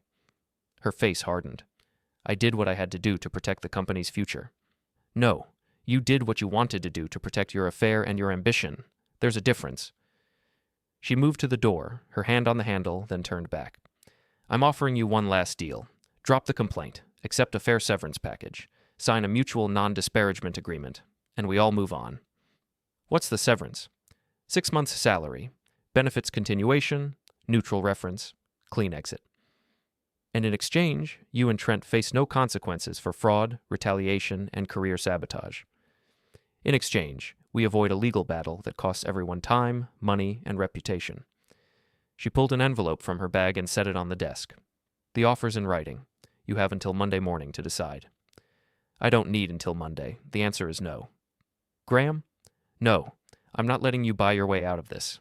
I'm not signing an agreement that protects you from consequences you deserve, and I'm definitely not walking away quietly while you and Trent get to rewrite history. Her jaw tightened. You're making a mistake. Maybe, but it's my mistake to make. She walked out, closing the door harder than necessary. I stood there for a long moment, then picked up the envelope and opened it. The severance offer was real, detailed, generous by normal standards, clearly drafted by Martin Reeves. 6 months' salary, benefits, neutral reference, mutual non-disparagement, full release of all claims. It was designed to look fair, but buried in the language was a clause that would have barred me from ever working in the industry again within a 200-mile radius. A non-compete disguised as a release. I photographed every page and sent them to Karen with a message. She tried to buy me off, found a poison pill in Section 7. Karen's response came within minutes. They're terrified. Don't sign anything. I'll handle Monday. I tried to sleep but couldn't. My mind kept replaying the conversation with Mallory, analyzing her body language, her word choices, the desperation underneath her controlled HR voice. She was scared, and scared people made mistakes. At midnight, my phone buzzed. A text from an unknown number. "This is your last warning. Drop it or face consequences." I took a screenshot, sent it to Karen, then replied, "Who is this?" No response. 10 minutes later, another text from a different number. "You think you're smart? You're not. Back off." Another screenshot. Another message to Karen. Then silence. I sat on the hotel bed, phone in hand, waiting for more, but nothing came. Just threats from burner numbers, anonymous and untraceable, except they weren't untraceable because I had timestamps. And I was willing to bet that if Karen subpoenaed phone records, we'd find connections to Trent or someone he hired. Saturday morning, I met Naomi at the diner. She looked as tired as I felt. "Trent came home drunk last night," she said without preamble. "Started yelling about how you're ruining everything. Said Mallory's falling apart. Said they need to fix you before Tuesday." "Fix me how?" "He didn't say, but he was scared. Really scared." She pulled out her phone. "He left his laptop open. I got into his work email. Found this." She showed me an email chain from earlier that week. Trent to Mallory. "What if we preempt him? Go to the board first, frame Graham as unstable, say he's been making threats." Mallory's response, "Too risky. If he has evidence, we look like we're covering up. Better to settle if we can." Trent, "And if he won't settle?" Mallory, "Then we make him regret it." I read the exchange 3 times, my pulse steady, my brain calculating. They were planning to either buy me off or destroy me. There was no middle ground in their strategy. "What are you going to do?" Naomi asked. "I'm going to let them destroy themselves." I finished my coffee. "They're panicking. Panicked people make bad decisions, and every bad decision they make creates more evidence. What if they do something dangerous? Then we document it and use it against them." I looked at her directly. "Are you ready for this to get ugly?" "It's already ugly. I just want it to be over." "It will be, soon." We spent the next hour going through Trent's emails, building a timeline of coordination between him and Mallory. By the time we finished, the pattern was undeniable. This wasn't an affair that happened to intersect with work. This was a professional conspiracy that happened to involve an affair. Sunday evening, I got a call from Darren Pike. "Graham, we need to talk." "About what?" "About Monday, about the board, about how we move forward." His voice was strained, tired. "I'm trying to keep this company together, and right now you're pulling it apart." "I'm not pulling anything apart, Darren. I'm exposing what was already broken." "Mallory's willing to step down from HR, take a different role. We can restructure, bring in external oversight, make changes. But I need you to work with me here." "What about Trent?" Silence. "Darren, Trent's a different situation. His performance has been exemplary. His performance has been exemplary because he's been taking credit for my work while coordinating with Mallory to sabotage me. That's not performance. That's fraud. I can't just fire him based on allegations. They're not allegations. They're documented facts, emails, texts, fabricated HR records, coordinated retaliation." I kept my voice level. "And if you don't deal with it, the board will. Because Lena Voss is presenting her audit findings Tuesday morning, and those findings don't paint a pretty picture of leadership." Another silence. "What do you want, Graham?" "I want the truth to matter. I want people who abuse power to face consequences. And I want a company culture where HR protects employees instead of destroying them. And if I make that happen, if I bring in oversight, restructure leadership, hold people accountable, then maybe we can talk about a path forward, but not before." "Fair enough." He paused. "For what it's worth, I'm sorry. I should have seen this coming." "You saw it, Darren. You just didn't want to deal with it." He hung up. I sat in the hotel room, staring at my phone, feeling the weight of everything converge. Tuesday morning, the board meeting, Lena's audit, the reckoning. 48 hours. Monday morning came too fast and too slow at the same time. I didn't go to the office. Instead, I met Karen at her office to prepare for whatever came next. "Lena's presenting at 9 a.m., Karen said, reviewing notes. "The board will have questions. They'll want to see documentation, and they'll want to know what you want." "What I want is simple: accountability, restructuring, and a clean exit that doesn't include a non-compete that bars me from working." "Evelyn's offer still stands?" "Yes, contingent on a clean exit." "Then that's our leverage. They need you to go away quietly, but they also need to avoid a lawsuit that exposes everything. We can negotiate from a position of strength." At noon, my phone rang. "Darren, the board wants to meet with you tomorrow morning, 10 a.m., before Lena's presentation." "Why?" Because they want to hear your side directly, and because they're deciding whether to ask for Mallory's resignation. My heart kicked. What about Trent? That's still being discussed, but Mallory's the bigger liability right now. He cleared his throat. Graham, I'm asking you to be reasonable tomorrow. The board wants resolution, not warfare. I'll be reasonable if they are. Tuesday morning arrived cold and gray, the kind of morning that felt like a deadline. I dressed carefully, not a suit, but business casual, projecting competence without trying too hard. Karen met me in the lobby of the company's headquarters at 9:30. Remember, she said, stick to facts. No emotion, no personal attacks. Just documentation and consequences. Got it. We rode the elevator to the executive floor, a place I'd only been twice before. The conference room was large, wood-paneled, intimidating in that old-money corporate way. 6 board members sat around the table, Darren at the head, Lena Voss to his right with her briefcase of evidence. And at the far end, looking smaller than I'd ever seen her, Mallory, no Trent. Mr. Holt, thank you for coming, said Eleanor Marsh, the board chair. She was 70, sharp-eyed, with a reputation for destroying incompetence. We've reviewed the materials Ms. Voss provided. We have questions. I'm happy to answer them. Let's start with the timeline. When did you first suspect retaliation? I walked them through it.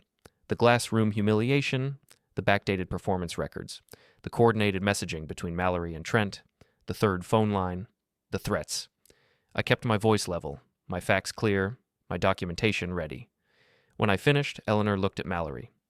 Ms. Holt, do you dispute any of this? Mallory's voice was tight. Some of the characterizations are exaggerated. The performance documentation was created based on verbal conversations. That never happened, I said.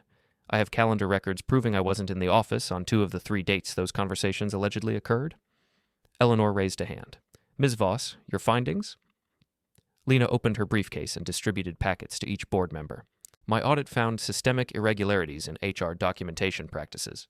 Specifically, performance records created after the fact without proper substantiation, calendar discrepancies, email evidence suggesting coordination between HR and line management to create justification for adverse employment actions, and most critically, evidence of retaliation against an employee for raising concerns. She paused, letting that sink in. If this becomes public, the company faces significant legal liability, fraud claims, retaliation claims, possible regulatory scrutiny depending on how broadly these practices were applied. She looked at Eleanor. This isn't an isolated incident. This is a systemic failure of HR governance. The room was silent. Eleanor looked at Mallory again. Do you have anything to add? Mallory's mask cracked. I was trying to protect the company. Graham wasn't adapting to our growth. We needed to make changes. You needed to follow your own policies, Eleanor said coldly. You're the HR director. You're supposed to be the guardrail against exactly this kind of misconduct. She closed the packet. Effective immediately, you're suspended pending further investigation. You'll surrender your access credentials and company devices today. Mallory's face went white. Eleanor, please. This meeting is concluded for you, Ms. Holt. Eleanor's voice was final. Mallory stood slowly, looked at me once with something between hatred and despair, and walked out. The door closed. Eleanor turned back to me. Mr. Holt, what do you want? A fair exit.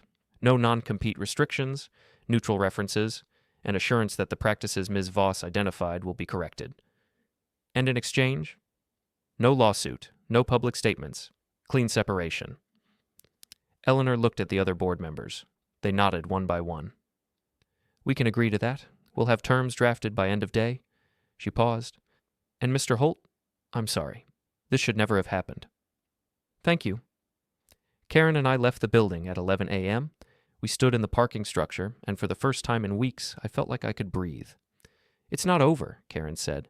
They still need to deal with Trent, and Mallory could fight the suspension. But the board knows the truth now. That's what matters. My phone buzzed. A text from Evelyn. Heard the news. Welcome aboard. Start date? I smiled, but the smile faded when I saw the next message. From Mallory. You won. Happy now? I didn't reply, because winning wasn't the right word. Surviving was closer. That evening, I went back to my house for the first time in over a week. Mallory wasn't there. Her car was gone. Half her closet was empty. She'd moved out without telling me, leaving behind only the furniture and the ghost of 7 years. I stood in the kitchen, looking at the space where we'd had our last real conversation, and felt nothing. Not anger, not sadness, just exhaustion. My phone rang. Naomi. Trent just got fired, she said, her voice shaking. Darren called him this afternoon. Effective immediately. Escorted out by security. They're saying it was performance-related, but everyone knows why. How is he? Furious, crying, threatening to sue, blaming you for everything. She paused. I'm filing for separation. Tomorrow. I can't do this anymore. I'm sorry, Naomi. Don't be. You gave me the courage to stop accepting lies. She exhaled slowly. Thank you. For all of it. Thank you for trusting me. We hung up. I sat in the empty house and thought about consequences, about how two people's ambition and deception had created ripples that touched dozens of lives, about how exposure felt necessary but hollow. And then I thought about Tuesday morning at North Point Systems, where I'd start a job that actually valued what I could do, and I felt something like hope. But that night, alone in the house, I couldn't shake the feeling that this wasn't finished, that Mallory and Trent wouldn't just accept defeat quietly, that the final confrontation was still coming. I was right.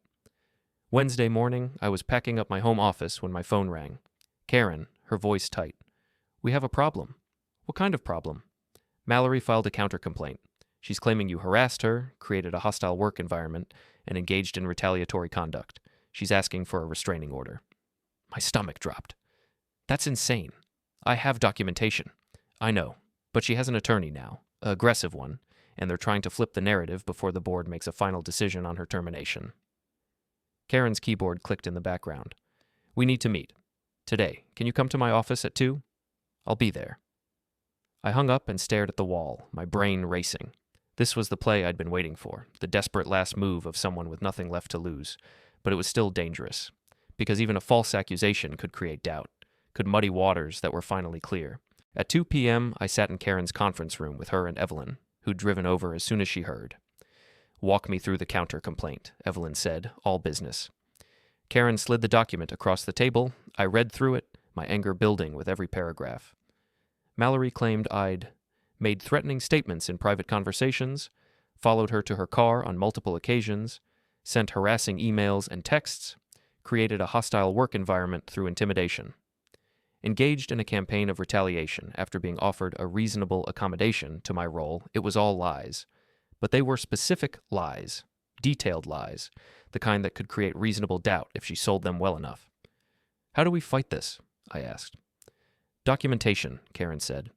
We show that every interaction was either witnessed, recorded legally, or initiated by her. We show the timeline, that your complaint came first, that her accusations only appeared after she faced consequences. And we show motive. She's trying to avoid accountability by repositioning herself as the victim. Will it work? It should. But these things get unpredictable, especially if she can find witnesses willing to lie for her. Karen tapped the document. There's something else. She claims you've been coordinating with Naomi Kessler to harass Trent, that you've been sharing confidential company information in violation of your employment agreement. That's also provably false. Naomi discovered information independently. You shared information with your attorney, which is protected, but Mallory's trying to paint you as the aggressor, the coordinator, the one destroying careers. Evelyn leaned back, thinking. This reeks of desperation. But desperation doesn't mean it won't work. Graham, I need to ask you something directly, and I need the truth. Okay. Did you ever threaten her? Follow her? Do anything that could be twisted into harassment? No. Every interaction we had was either at work, at our house, or documented through my attorney. I never followed her, never threatened her physically. The closest I came to confrontation was refusing to sign her severance offer. Good. Evelyn looked at Karen. Then we go on offense. We demand an evidentiary hearing. We force her to produce proof of these allegations, and we counter with our documentation showing her fraud, retaliation, and coordination with Trent. Karen nodded.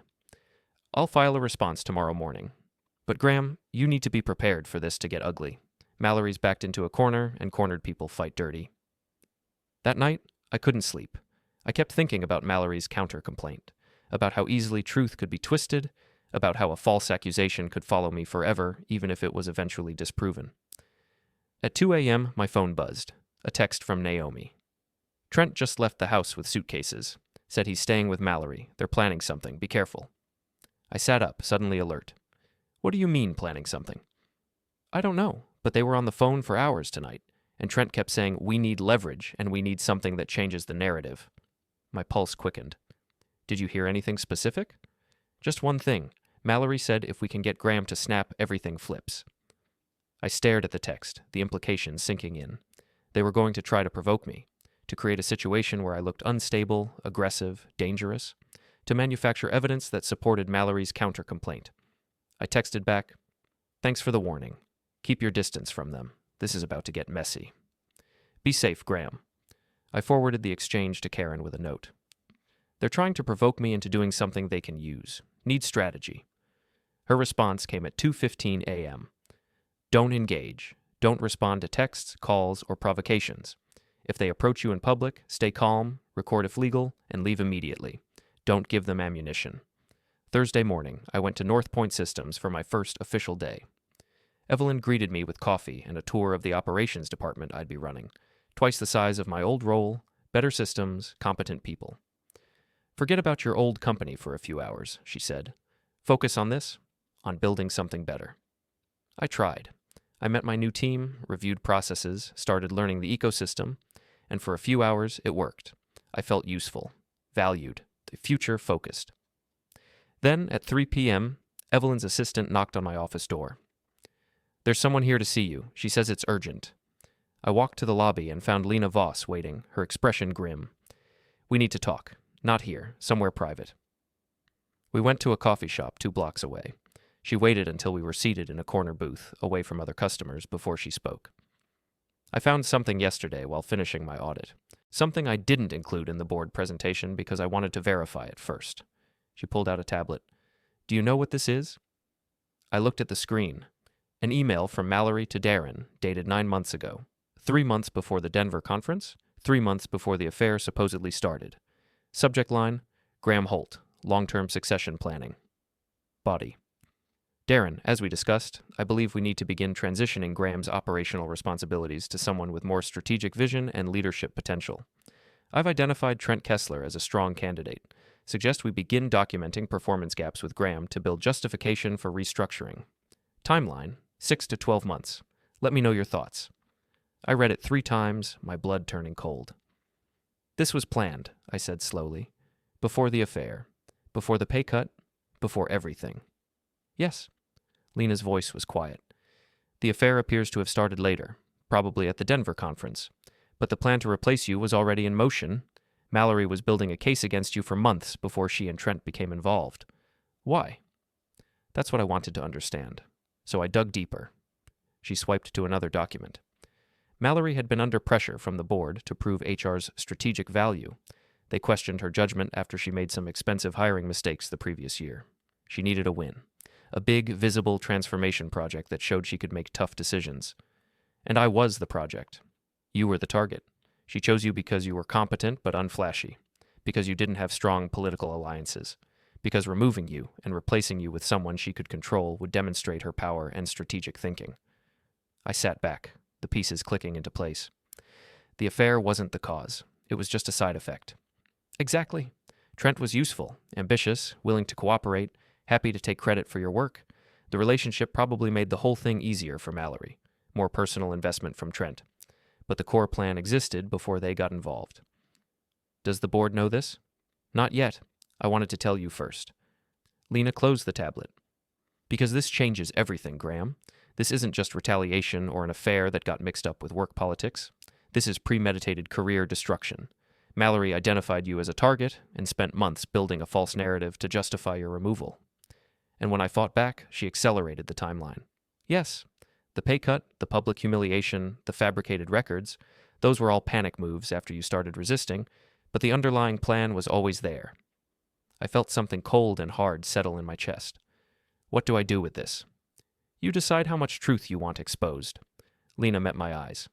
Because if we present this to the board, Mallory doesn't just lose her job. She loses everything. Her reputation, her career, possibly her professional license. It's career annihilation. And if we don't present it, then she gets fired for retaliation and falsifying records, which is bad but survivable.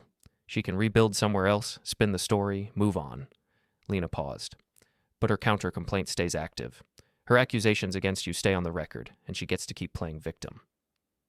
I thought about the glass room, the backdated documents, the threats, the coordinated campaign to erase me. I thought about Mallory showing up at my hotel, offering a settlement that would have barred me from working. I thought about her counter-complaint, her last desperate attempt to flip the narrative and make me the villain. "Present it to the board," I said. "All of it." Lena nodded slowly. "I'll schedule an emergency session for tomorrow morning. This won't be pleasant." Good. It shouldn't be. That evening I met with Karen and Evelyn to brief them on Lena's findings. Karen's expression grew darker as I explained. "This is beyond retaliation," she said finally. "This is malicious interference with livelihood, intentional infliction of emotional distress, fraud. We're not talking about settlement anymore. We're talking about a lawsuit that destroys her." "I don't want a lawsuit," I said. "I want her to face consequences through official channels. I want the board to see exactly what she is and make their decision based on truth. And if they don't decide the way you want, then I'll consider legal action. But I want to give the system a chance to work first." Evelyn leaned forward. "Graham, I respect your principles. But you need to understand what you're doing. You're about to humiliate a woman who has already shown she's willing to lie, cheat, and destroy to protect herself. When cornered animals get wounded, they get dangerous." "I know, but I can't let her rewrite history. I can't let her turn herself into the victim while I'm painted as the aggressor. The truth matters." "The truth matters," Evelyn agreed, "but so does your safety. Promise me you'll be careful." "I will." Friday morning came fast. The emergency board session was scheduled for 9 a.m. I arrived at 8:30 with Karen. Lena was already there, setting up her presentation. The board members filed in, 6 serious faces, all of them looking like they'd rather be anywhere else. Mallory arrived at 8:50 with her attorney, looking defiant and exhausted at the same time. She saw me and her expression hardened. Eleanor Marsh called the meeting to order. "Ms. Voss, you requested this emergency session. Please proceed." Lena stood, connected her laptop to the projector, and pulled up the email. 9 months ago, Ms. Holt sent this message to CEO Pike outlining a plan to replace Mr. Holt with Trent Kessler. This was before any of the documented performance issues, before the pay cut offer, before the retaliation. She let that sink in. This email establishes premeditation. Ms. Holt didn't react to performance problems. She created them. She spent months building a false narrative to justify removing Mr. Holt and installing her preferred replacement. Mallory's attorney stood. "This email is being taken out of context. All HR directors engage in succession planning." "Succession planning involves identifying and developing talent," Lena interrupted. "It doesn't involve fabricating performance issues to justify removing an employee. And it certainly doesn't involve coordinating with the replacement candidate to steal credit for the target's work." She pulled up more emails. The coordination between Mallory and Trent, the stolen credit, the manufactured timeline. This wasn't succession planning. This was career assassination. Methodical. Documented. Intentional. The room was silent. Eleanor looked at Mallory. "Do you have a response?" Mallory's mask finally shattered. "I did what was necessary for the company. Graham was a bottleneck. He wasn't growing. We needed someone with more vision." "Someone you were sleeping with," Eleanor said coldly. "Someone you gave preferential treatment while systematically destroying the career of your husband. That's not—" "It is, and the evidence is overwhelming." Eleanor closed the folder in front of her. "Ms. Holt, this board has voted to terminate your employment immediately for cause. You will receive no severance. Your professional conduct will be reported to relevant licensing bodies.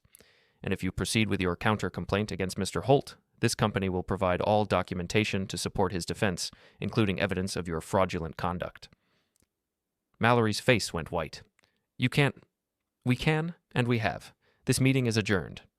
Mallory stood slowly, looked at me with pure hatred, and walked out with her attorney hurrying behind her. The door closed. Eleanor turned to me. "Mr. Holt, on behalf of this board, I apologize. You deserved better from this company and from our HR leadership. Your exit agreement will be finalized today, and it will include no non-compete restrictions, full severance, and excellent references. Thank you."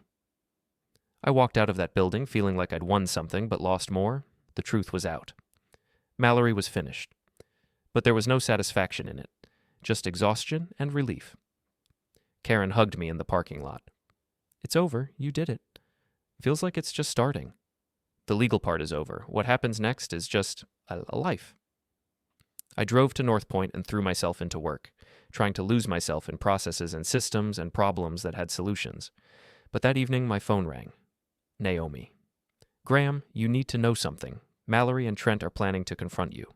Tonight. Trent's been drinking all day, and Mallory's been feeding his anger. They're talking about making you face them and getting closure on their terms. Where are they now? I don't know, but Trent left 30 minutes ago and he was talking to Mallory on the phone.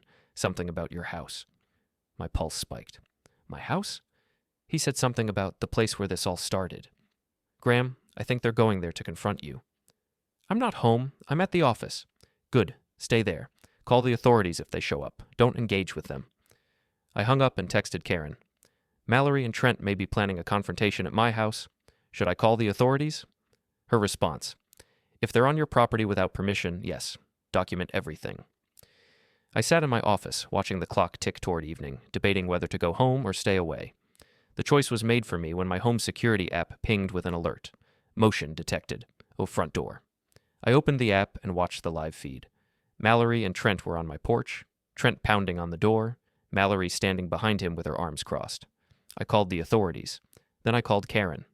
Then I watched the feed and waited. The authorities arrived at my house within 8 minutes.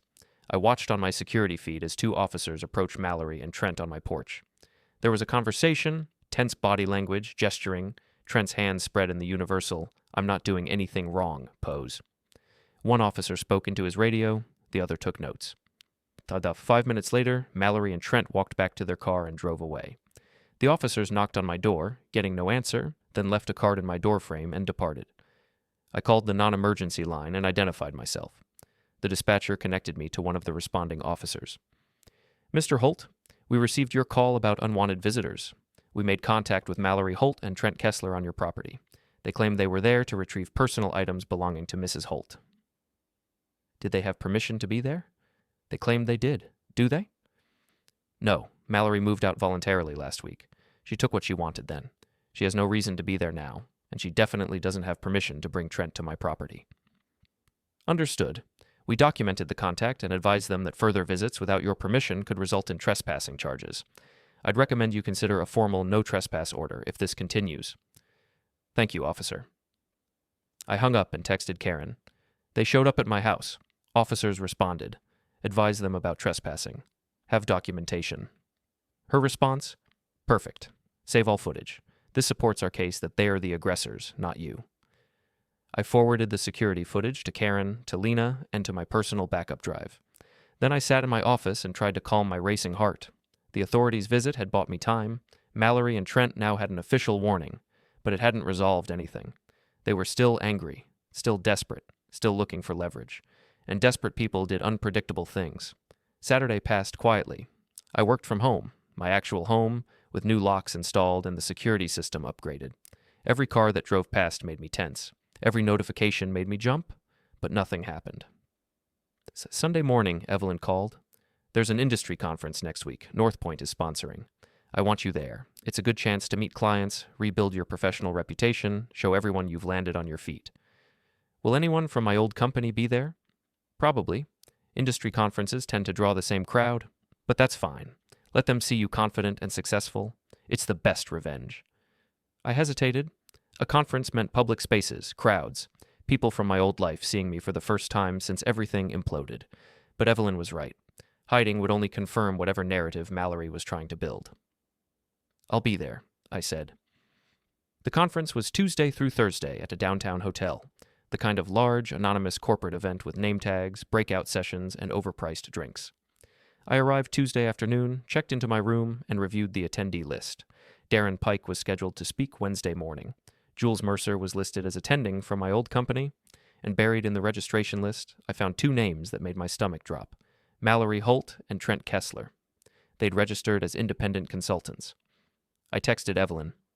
Mallory and Trent are at the conference, registered as consultants. Should I avoid them? Her response, no. If you see them, stay professional, stay public, and document any interaction. Don't let them control the narrative. Tuesday evening was the welcome reception. I forced myself to attend, wearing my North Point name tag, carrying a drink I didn't want, making small talk with people I didn't know. And then I saw Jules. She spotted me at the same moment, her eyes going wide. She crossed the room fast, pulling me into a corner. Graham, oh my goodness, I heard everything. Are you okay? I'm fine. Better, actually. People at the office are talking about it nonstop. Mallory getting fired, Trent getting escorted out, the board investigation. It's insane. She lowered her voice. Some people are saying you orchestrated the whole thing, that you manipulated evidence to make them look bad. Is that what Mallory's saying? Mallory's not saying anything.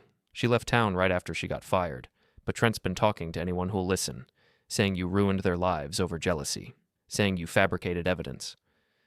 I took a slow breath. Jules, everything I presented was documented and verified. The board had access to all the evidence. They made their decision based on facts, not my narrative. I believe you. Most people do. But there's always going to be a few who think it's suspicious that you came out ahead while they both got destroyed. She squeezed my arm. Just be careful. Trent's here at the conference. I saw him earlier, and he looked unstable. Thanks for the warning. She disappeared back into the crowd. I stayed for another 30 minutes, networking, projecting confidence, making sure people saw me comfortable and successful. Then I escaped back to my room. At 11 p.m., there was a knock on my door. I looked through the peephole. Mallory. I didn't open the door. Go away, Mallory. I just want to talk. We have nothing to talk about. Please, Graham, 5 minutes. I promise I'll leave after that. I stood there debating. Every instinct said don't engage. But another part of me wanted to hear what she'd say now that the mask was completely off. I opened the door but left the chain on. You have 3 minutes. She looked terrible. No makeup, hair pulled back, wearing jeans and a hotel sweatshirt instead of her usual polished attire. I came to apologize. I don't want your apology. I know, but I need to say it anyway. Her voice cracked. I made terrible choices. I hurt you. I destroyed my own career, and I can't take any of it back. Is that it? No. She looked up, her eyes red. I want you to know that the plan to replace you, it wasn't personal at first. It really was about company strategy. But then I met Trent, and everything got confused, and instead of stopping, I justified it. I told myself I was doing what was best for the company when really I was just protecting myself and what I wanted. So you were selfish and dishonest. Got it. I was. I know that now. She wiped her eyes. Trent left me yesterday, said I was toxic, said being with me destroyed his career, and he's right. Why are you telling me this? Because I want you to know that you won. Completely. My career is over. My marriage is over. My relationship is over. I have nothing left. She laughed, bitter, broken. You got everything you wanted. What I wanted was honesty. What I wanted was fair treatment. What I wanted was for you to be the person you pretended to be. I started to close the door. But you're right about one thing. I won, and you have nothing left. Graham, wait. I closed the door and locked it. Listened to her stand there for a long moment before I heard her footsteps walking away. I sat on the hotel bed, hands shaking, trying to process what just happened. That wasn't the Mallory I'd known. Controlled, calculating, always in command. That was someone broken. Part of me felt satisfied. Part of me felt nothing at all. Wednesday morning, I attended Darren's keynote. He spoke about organizational transformation, about making hard decisions, about the importance of ethical leadership. The irony was overwhelming. During the Q&A, someone asked about his company's recent leadership changes. Darren smiled smoothly. We recently made some personnel adjustments to better align our team with our values. It's a reminder that culture matters more than credentials. I almost laughed. After the keynote, I attended a breakout session on operational efficiency. Halfway through, I noticed Trent sitting 3 rows behind me, staring at the back of my head. I ignored him and focused on the presentation. When the session ended, I stood to leave. Trent appeared at my shoulder. We need to talk. No, we don't. Yes, we do. His voice was tight, aggressive. You destroyed my life. You cost me my job, my relationship, my reputation. The least you can do is face me like a man. I turned to look at him. He looked wrecked, unshaven, bloodshot eyes, wrinkled clothes. I didn't destroy your life, Trent. You destroyed it by stealing credit for my work, coordinating with Mallory to sabotage me, and lying to everyone around you. That's not... Yes, it is, and you know it. Now back off before I document this harassment and send it to security. His face darkened. You think you're so smart. You think you won. I don't think anything. I know what the facts are, and the facts say you're a thief and a liar who got caught. He stepped closer, his hands clenching. We were in a hallway now, conference attendees flowing past us, some starting to notice the tension. You ruined everything, Trent said, his voice rising. Everything I worked for, everything I built. You didn't build anything. You stole my work and took credit for it. That's not building, that's fraud. He grabbed my arm. I jerked back, raising my voice. "Don't touch me." People stopped, turned, started filming on their phones. Trent realized what he'd done, his face going pale. He dropped his hand. "This isn't over," he said quietly. "Yes, it is." I walked away, my pulse hammering, my hands steady. Behind me, I heard someone say, "Did you see that? That guy grabbed him." "Good.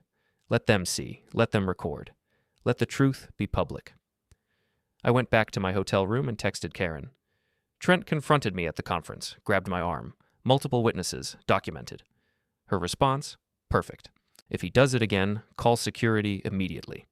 That afternoon, I attended more sessions, networked with potential clients, tried to pretend everything was normal.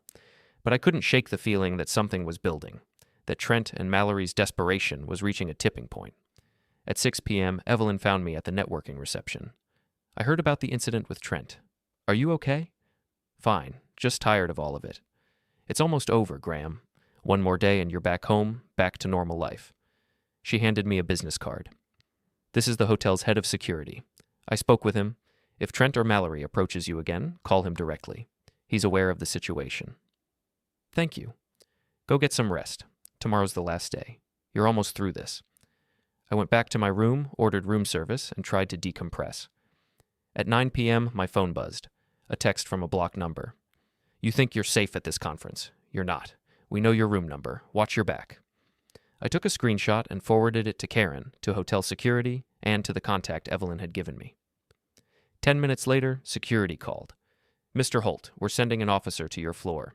We're also flagging Ms. Holt and Mr. Kessler in our system. If they approach your room or attempt to contact you on property, we'll intervene." "Thank you." "And sir, we recommend you keep your door locked and use the chain.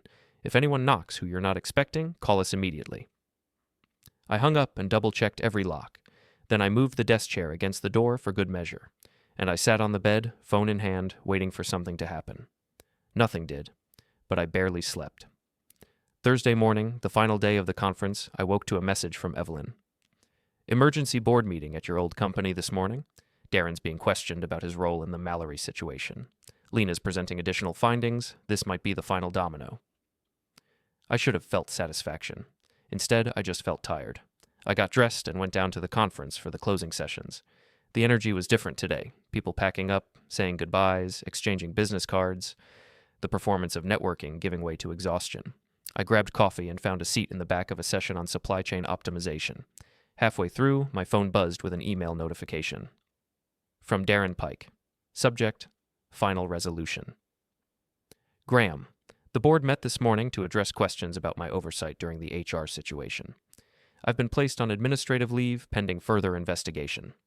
Lena Voss has been appointed interim COO to oversee operational continuity. I wanted you to know that I take full responsibility for failing to recognize and address Mallory's conduct sooner. I'm sorry." Darren. I read it twice, then forwarded it to Karen without comment. Her response: "Complete institutional collapse. They're in full defensive mode now. This validates everything you reported."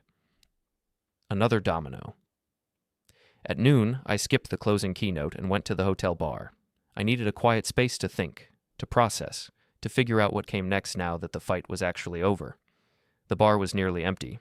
I ordered a whiskey I didn't really want and sat in a corner booth. 10 minutes later, Naomi walked in. I hadn't known she was at the conference. She saw me and came straight over. "Can I join you?" "Of course." She sat, signaling the bartender for water. She looked better than she had in weeks, lighter, like a weight had been lifted. "I filed for separation yesterday," she said. "Official papers. Trent knows. He's not handling it well." "I heard he's been struggling." "That's an understatement. He's been calling me constantly, alternating between begging me to reconsider and blaming me for ruining his life." She took a sip of water. "But I'm done. I spent too long accepting lies and excuses. Your situation gave me the courage to stop." "I'm sorry you had to go through all of this." "Don't be. It was necessary." She looked at me directly. "I wanted to thank you for trusting me, for treating me like a partner in figuring this out instead of a victim to be managed." "You were never a victim, Naomi. You were an ally." We sat in comfortable silence for a moment. "What are you going to do now?" she asked. "Start my new job, build something better, try to forget the past few months?" "Will you be able to?"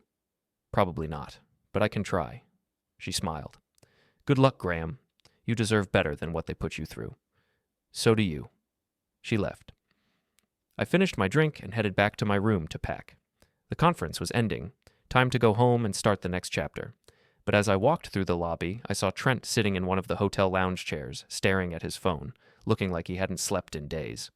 Our eyes met. For a moment, neither of us moved. Then he stood and started walking toward me. I turned and walked quickly toward the elevators, not running, but not giving him a chance to catch up. I could hear his footsteps behind me, faster now. Graham, wait. I didn't stop. I reached the elevator and hit the button. The doors opened immediately, a small miracle. I stepped inside. Trent was 20 feet away, closing fast. I hit the close door button. The doors slid shut just as Trent reached them. I heard him pound on the doors once, frustrated, then nothing. I rode up to my floor, my heart hammering, adrenaline surging. When I reached my room, I packed quickly, efficiently, throwing everything into my bag without caring about organization. I just wanted out. I was zipping my bag when my phone rang. Hotel security. Mr. Holt, we've had a report of Mr. Kessler attempting to follow you to your room. Is everything okay? I'm fine. I'm checking out now and leaving the hotel. We've asked Mr. Kessler to leave the property. He's arguing with us currently, but we're escorting him out. You should be clear to leave safely. Thank you. I grabbed my bag and took the elevator down to the lobby. Through the glass doors, I could see Trent on the sidewalk outside, arguing with 2 security officers. They were calm, professional, immovable. I walked to the front desk, checked out, and headed to the parking structure. My car was on level 3, isolated at the end of a row. I walked quickly, keys in hand, hyper-aware of footsteps and echoes. I reached my car and popped the trunk. Graham? I spun around. Mallory was standing 10 feet away, arms crossed, blocking the path back to the exit ramp. What do you want, Mallory? I want you to understand what you did. I understand perfectly. I exposed fraud and retaliation. You faced consequences. You destroyed me. She moved closer. My career is over. My husband is leaving me. I can't get hired anywhere because every reference check ends with someone mentioning the board investigation. That's what happens when you fabricate HR records and coordinate a campaign to destroy someone's career.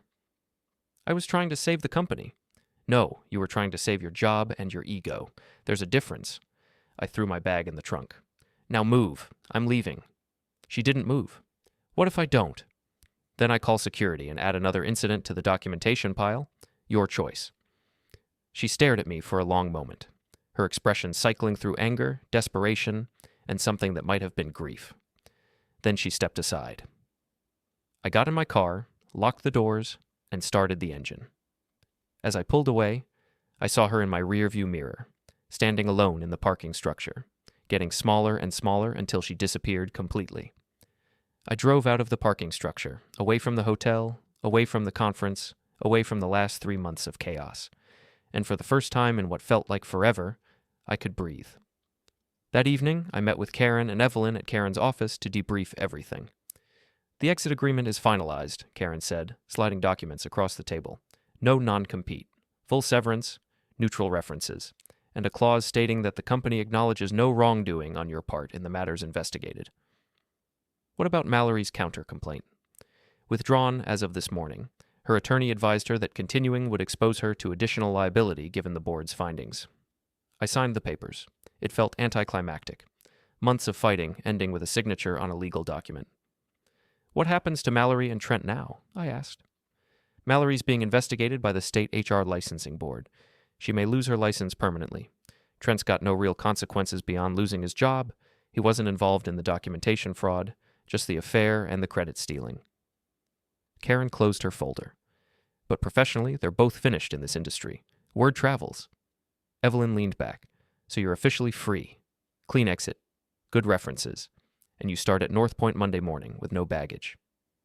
Except the emotional baggage, I said. That's what therapists are for, Evelyn said with a slight smile. But Graham, you should be proud. You stood up to systemic abuse, documented everything, followed proper channels, and came out ahead. That's rare. Doesn't feel like winning. That's because winning never feels the way you expect it to. It just feels like relief that the fighting's over. She was right. That weekend, I started moving my things back into my house permanently, the house that was legally mine now, since Mallory had signed over her share as part of the separation proceedings. I painted over marks on the walls, rearranged furniture, made the space mine again. Sunday evening, I got a final text from Naomi. Trent signed the separation papers. It's official. Thank you for everything. Good luck with your new beginning. N, I replied. Good luck to you too. You deserve happiness. Monday morning, I walked into North Point Systems as an official employee. My team was waiting, 12 people who'd be reporting to me, building systems, solving problems, creating something worthwhile. Evelyn met me at my office door with coffee and a genuine smile. Welcome to your new life, she said. Thanks for making it possible. You made it possible, Graham. I just gave you an opportunity. You did the rest. I spent the day in meetings, learning systems, meeting stakeholders, building relationships, and somewhere around 3 p.m., I realized I hadn't thought about Mallory or Trent or my old company in hours. It felt like freedom. That evening, I drove home through familiar streets that felt different now. I pulled into my driveway, looked at my house, truly mine now, and felt something shift. The fight was over. The consequences had landed. The truth had won. Not perfectly, not cleanly, but enough. I walked inside, made dinner, and sat on my couch with a book I'd been meaning to read for months. And for the first time in a very long time, I felt calm. The calm lasted exactly 6 days. Tuesday morning, I was in a project review meeting when my phone buzzed with a call from Karen. I excused myself and answered in the hallway. We have a situation, she said without preamble. Mallory's attorney just filed a civil suit against you personally.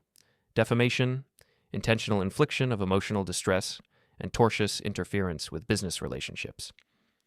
My stomach dropped. She withdrew her counter-complaint last week. What changed? Desperation. She's unemployable right now. The licensing board investigation is moving forward. She's running out of money and running out of options. This is a Hail Mary play. Sue you, hope you settle to avoid the hassle, use the settlement money to survive. Can she win? No. Everything you said and did is documented and true. Truth is an absolute defense to defamation, but she can make it expensive and time-consuming for you. That's the strategy. Not to win, but to hurt you enough that you pay her to go away. I leaned against the wall, processing. What do? We fight it. We file a motion to dismiss based on truth and privilege. We counterclaim for malicious prosecution if it's egregious enough, and we make it so costly for her that her attorney advises her to drop it. Karen paused. But Graham, this means more depositions, more legal fees, more time spent dealing with this. Are you prepared for that? Do I have a choice? You always have a choice. You could settle, pay her something to go away, but it would feel like rewarding her for lying. Then we fight. Good. I'll start drafting our response today. I went back to my meeting, but my focus was shot. The rest of the day blurred past. Conversations I only half heard, decisions I made on autopilot, work that got done despite my mind being elsewhere. That evening, I called Evelyn to update her. She's suing you? Evelyn's voice was sharp. That's bold and stupid. Karen says it's desperation. It's both. But Graham, this might actually work in your favor. I could hear her thinking. If Mallory's willing to file a frivolous lawsuit just to extract money from you, that tells the licensing board and potential future employers everything they need to know about her character. She's digging her own grave deeper. Doesn't make it less frustrating. No, but it makes it strategic. Document everything. Stay calm. Let her implode publicly. The next morning, Karen sent me the complaint Mallory had filed. It was 30 pages of legal language and twisted facts claiming that I had maliciously spread false information about her professional conduct, intentionally caused her emotional distress through a coordinated campaign of harassment, interfered with her business relationships by poisoning potential employers against her, conspired with company insiders to fabricate evidence against her. It was comprehensive fiction. This is insane, I told Karen when we met to discuss strategy. She's accusing me of the exact things she did to me? That's projection. It's also terrible legal strategy because we have documentation disproving every claim. Karen tapped the complaint. She's alleging you spread false information. We have board findings proving everything you said was true. She's claiming emotional distress. We have her threatening texts and counter-complaint showing she was the aggressor. She's claiming you interfered with her business relationships. We have evidence she destroyed her own reputation through documented misconduct. So we can win. We can destroy her, but it'll take time. She filed in civil court, which means discovery, depositions, potential trial if she doesn't drop it. We're looking at 6 to 12 months of litigation. I sat back, running the math. More legal fees, more time consumed, more energy spent on someone who'd already taken too much. What's the fastest path to resolution? I asked. Motion to dismiss. If we can get the case dismissed early, we avoid discovery and depositions. but judges don't always grant motions to dismiss, even for weak cases. And if the motion fails, then we go through discovery. We depose Mallory under oath. We force her to defend her claims with evidence she doesn't have, and we counterclaim for malicious prosecution, which means she could end up owing you money if the court agrees she filed a frivolous suit. Do it, all of it, Karen smiled grimly. I was hoping you'd say that. The motion to dismiss was filed 3 days later. Mallory's attorney opposed it, arguing that I'd destroyed her reputation through a pattern of calculated false statements to her employer and professional community. The hearing was scheduled for 6 weeks out. In the meantime, life went on. I worked at North Point, building systems, managing teams, trying to create normalcy. But the lawsuit hung over everything, a constant reminder that the past wasn't quite finished with me yet. 5 weeks after the motion was filed, I got a call from Lena Voss. The licensing board completed its investigation, she said. They're recommending suspension of Mallory's HR license for 5 years and a formal reprimand on her record. Did they find fraud? They found systematic policy violations, falsification of records, and abuse of authority. They stopped short of criminal referral, but the professional consequences are severe. She won't be able to work in HR anywhere that requires licensing. How did she respond? According to my sources, she's appealing, but appeals rarely succeed in these cases. Lena paused. Graham, I know this has been difficult, but the system worked. Slowly, imperfectly, but it worked. Thanks for everything you did, Lena. You didn't have to put your career at risk for this. Yes, I did. It's my job to protect employees from HR abuse. I just wish I'd caught it sooner. The motion to dismiss hearing arrived on a cold Tuesday morning. Karen and I met at the courthouse at 8 a.m. The courtroom was small, wood-paneled, formal in a way that made every word feel weighted. Mallory arrived with her attorney, a middle-aged man with an expensive suit and a reputation for aggressive litigation. She looked thinner than I'd seen her, dark circles under her eyes, her expression carefully neutral. We sat on opposite sides of the courtroom, not looking at each other. The judge entered, a woman in her 60s with gray hair and sharp eyes. She reviewed the briefs in silence for 2 minutes before speaking. I've read both parties' submissions. Mr. Holt's motion to dismiss is granted in part. Mallory's attorney stood. Your Honor, with respect? The claims of defamation are dismissed with prejudice. Mr. Holt's statements were substantially true, made to appropriate parties in the context of a legitimate workplace investigation, and protected by qualified privilege. The plaintiff has failed to demonstrate actual malice or falsity. I felt Karen relax slightly beside me. However, the judge continued, the claims of intentional infliction of emotional distress and tortious interference will proceed to discovery. While Mr. Holt's conduct appears to have been within legal bounds, the full factual record is necessary to determine whether his actions cross the line into malicious or excessive behavior. Mallory's attorney smiled slightly. Thank you, Your Honor. Don't thank me yet, counsel, the judge said sharply. I'm also granting Mr. Holt's request for expedited discovery and warning Ms. Holt that if she fails to produce evidence supporting her claims, I'll entertain a motion for summary judgment. And if this case proceeds to trial and I determine it was filed without substantial justification, I'll consider sanctions. Understood? Yes, Your Honor. Good. Discovery schedule will follow standard procedures. We'll reconvene in 60 days for a status conference. The gavel came down. Karen and I stood and walked out without looking at Mallory. In the courthouse hallway, Karen pulled me aside. The judge basically told Mallory to put up or shut up. Expedited discovery means we'll depose her within weeks. If she can't produce evidence, which she can't, we'll move for summary judgment and likely win. So this isn't over, but we're winning. We're winning, but we have to stay focused. Depositions are where cases are won or lost. 3 weeks later, I sat in Karen's conference room for my deposition.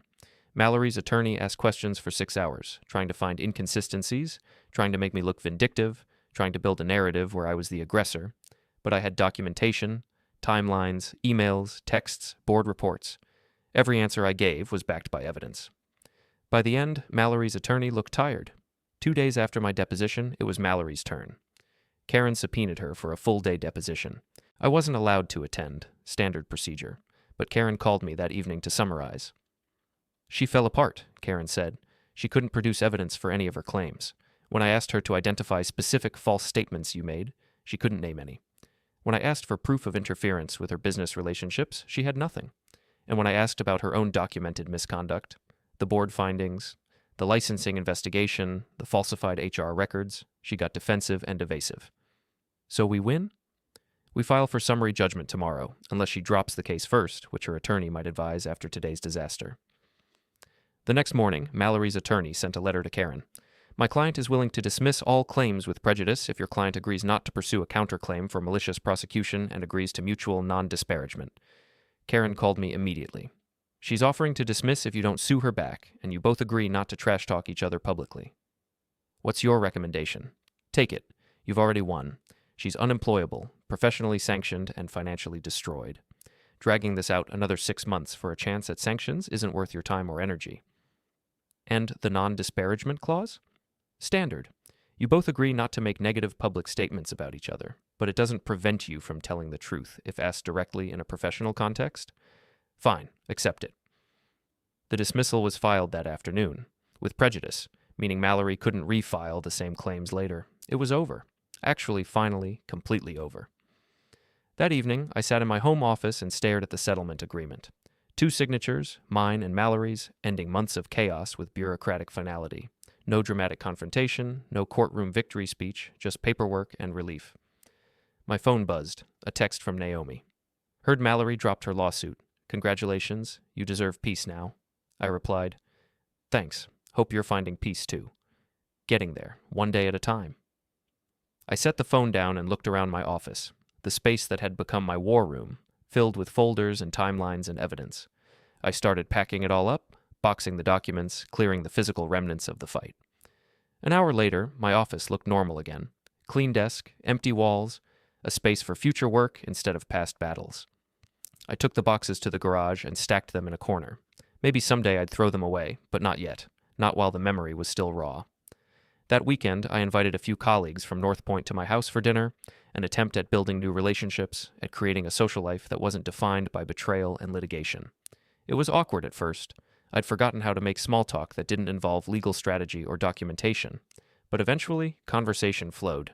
We talked about projects, about industry trends, about nothing important, and it felt good, normal, like maybe life could be simple again. Sunday evening, after everyone left, I cleaned up and sat on my back porch with coffee, watching the sunset. My phone rang, Darren Pike. I almost didn't answer, but curiosity won. Graham, I wanted to call before I leave town. I'm officially resigning from the company tomorrow. Board decision. I'm sorry to hear that. Don't be. I earned it. I knew what Mallory was doing, maybe not the full extent, but enough, and I looked the other way because it was easier than dealing with it. He paused. You deserve better from me as a leader. I wanted you to know that. I appreciate you saying that. For what it's worth, I'm glad you fought back. I'm glad someone had the courage to demand accountability. It made the company better, even if it cost me my job. What will you do now? Take some time, figure out who I am without the CEO title, maybe do some consulting where I can't screw things up too badly. He laughed, bitter, self-aware. Good luck, Graham. You're going to do well at North Point. He hung up. I sat there holding the phone, thinking about how many lives had changed because Mallory decided I was expendable. Darren resigned. Mallory's career destroyed. Trent unemployable. Naomi separated. Me, at a new company, building a new life. All that damage from one person's ambition and dishonesty. The sun set completely, leaving me in darkness on the porch. I went inside, locked the door, and stood in my quiet house. The fight was over. The consequences had landed. Now came the part nobody talks about, learning to live after winning.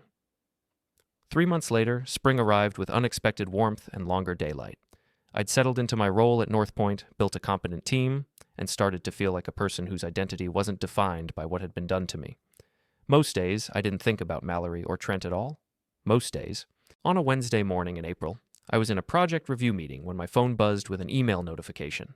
I glanced at it out of habit. From Mallory Holt. Subject: You need to see this. I excused myself and stepped into the hallway. The email had no body text, just an attachment, a PDF of a legal document. I opened it. It was a proposed class action lawsuit against my former company, filed by 3 ex-employees. The allegations: systematic HR abuse, falsified documentation, retaliation against whistleblowers, and named as witnesses, me and 2 others who'd reported similar conduct. I called Karen immediately. Did you get the email from Mallory? I did. I've already reviewed the filing. You're not a defendant. You're listed as a potential witness. The plaintiff's attorneys will probably want to interview you about your experiences. Why did Mallory send it to me? Probably to warn you, or maybe to see if you'd be interested in joining as a plaintiff. The law firm representing these employees specializes in employment class actions. If they can prove systematic abuse, the company's looking at significant liability. Do I have to participate? You're not required to, but you might be subpoenaed to testify if it goes to trial. Your documentation and the board findings make you a strong witness. Karen paused. How do you feel about it? Tired. I just want to move on. Then tell them you'll cooperate if subpoenaed, but you're not interested in joining as a plaintiff. You've already fought your battle and won. You don't owe anyone else your time or energy. I thanked her and hung up. That evening, I replied to Mallory's email. I received the filing. I won't be joining as a plaintiff, but I'll cooperate with legal process if required. I hope you're doing okay. Her response came an hour later. I'm not doing okay, but I'm surviving. That lawsuit exists because of me, because of what I did to you and others. I thought you should know that the damage I caused is still rippling outward. I'm sorry, Graham, for everything. I read it twice and then archived the email without responding, because some apologies don't deserve answers. They just deserve silence. The class action moved forward without me. Occasionally, I'd see news articles about it, updates on discovery, settlement negotiations, corporate policy changes. My former company paid out a settlement 8 months later and implemented new HR oversight procedures. The system worked, slowly and imperfectly. Life moved forward. I got promoted at North Point, built new friendships, started dating someone I met at an industry conference, someone who had no connection to my past and didn't need to know every detail of it. Some evenings, I'd sit on my back porch with coffee and think about how strange it was that trauma could fade into something almost like normal memory. Not forgotten, but less sharp, less consuming. One Saturday morning in autumn, nearly a year after everything had ended, I was at a coffee shop when I saw Trent. He was sitting alone at a corner table, laptop open, looking older and smaller than I remembered. He saw me at the same moment and froze. I nodded once, acknowledgement without warmth, and turned to leave. Graham, wait. I stopped but didn't turn around. Can I buy you a coffee? Just 5 minutes. Please. I should have said no. Should have walked out. But curiosity won again. I sat down across from him. 5 minutes. He looked terrible. Graying hair, tired eyes, worn clothes. I wanted to apologize. I know it's too late. I know it doesn't fix anything, but I needed to say it. Okay, you said it. I was weak. I let Mallory manipulate me into thinking we were building something together when really she was just using me to get rid of you. And I went along with it because I wanted the promotion more than I wanted integrity. He stared at his coffee. I lost everything. My job, my marriage, my reputation. I'm working tech support now at a company that doesn't do reference checks. I'll never get back what I had. That's what happens when you steal credit and lie to people. I know. He looked up. Do you ever regret fighting back? Do you ever wish you'd just taken the pay cut and disappeared quietly? No. Not even a little. Not even a little. I stood. You made choices, Trent. You chose ambition over honesty. You chose convenience over principle. Those weren't my choices. Those were yours. And now you're living with them. I walked out without looking back. That evening, I told my partner about the encounter. She listened quietly, then asked, How do you feel about it? I don't feel anything. That's what surprised me. I thought I'd feel angry or satisfied or something, but I just felt nothing. That's called healing, she said. You're not defined by what they did anymore. She was right. The anniversary of the glassroom humiliation came and went without me noticing until a week later. The anniversary of the board meeting that ended Mallory's career passed quietly. The lawsuit settlement, the final dismissal of Mallory's case against me, all of it faded into history. I built a life that had nothing to do with revenge or justice or consequences. A life that was just life. 2 years after everything ended, I got an unexpected email from Lena Voss. Graham, I wanted to update you on something. I left your old company last month to start my own HR compliance consulting firm. I specialize in preventing exactly the kind of abuse you experienced. I wanted to thank you for having the courage to fight back. It inspired me to leave corporate America and build something better. If you ever need HR consulting or know anyone who does, I'd appreciate the referral. But mostly, I just wanted you to know that what you did mattered. Lena, I replied immediately. Congratulations, Lena. You were the hero in all of this. The person who cared enough to investigate and tell the truth. I'm glad you're using your experience to help others. I'll definitely refer people your way. That felt like closure. Not the dramatic confrontation I'd imagined during the darkest days. Not the courtroom victory speech or the public vindication. Just a quiet email from someone who'd been an ally, acknowledging that standing up to abuse had ripple effects beyond my own situation. 3 years after the glass room, I was invited to speak on a panel at an industry conference about operational excellence. During the Q&A, someone asked about handling difficult workplace situations. I thought for a moment before answering. Document everything. Follow policy even when others don't. Trust that truth matters even when it's slow to surface. And understand that fighting back doesn't mean you win everything. It just means you refuse to let injustice become normalized. After the panel, a young woman approached me. That answer really resonated with me. I'm dealing with something similar at my company right now. Do you have any advice? I gave her Lena's contact information and Karen's firm details. These are people who can actually help, but the most important thing is this. Don't fight alone. Find allies, document everything, and remember that protecting yourself isn't the same as seeking revenge. Thank you, she said quietly. That evening, I had dinner with Evelyn to celebrate a major project completion. We talked about work, about industry trends, about nothing particularly serious.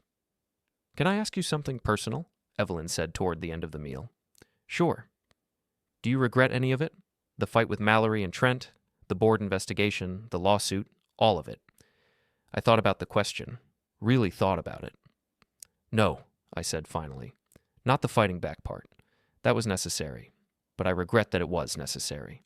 I regret that someone I trusted betrayed me so thoroughly that legal warfare was the only option. I regret the months of stress and energy spent on something that shouldn't have happened in the first place. But you'd do it again? If I had to? Yes, because the alternative was letting them erase me, and I couldn't accept that. Evelyn raised her glass. To refusing to be erased. I clinked my glass against hers. To surviving. That night, I drove home through familiar streets, parked in my driveway, and walked into my house.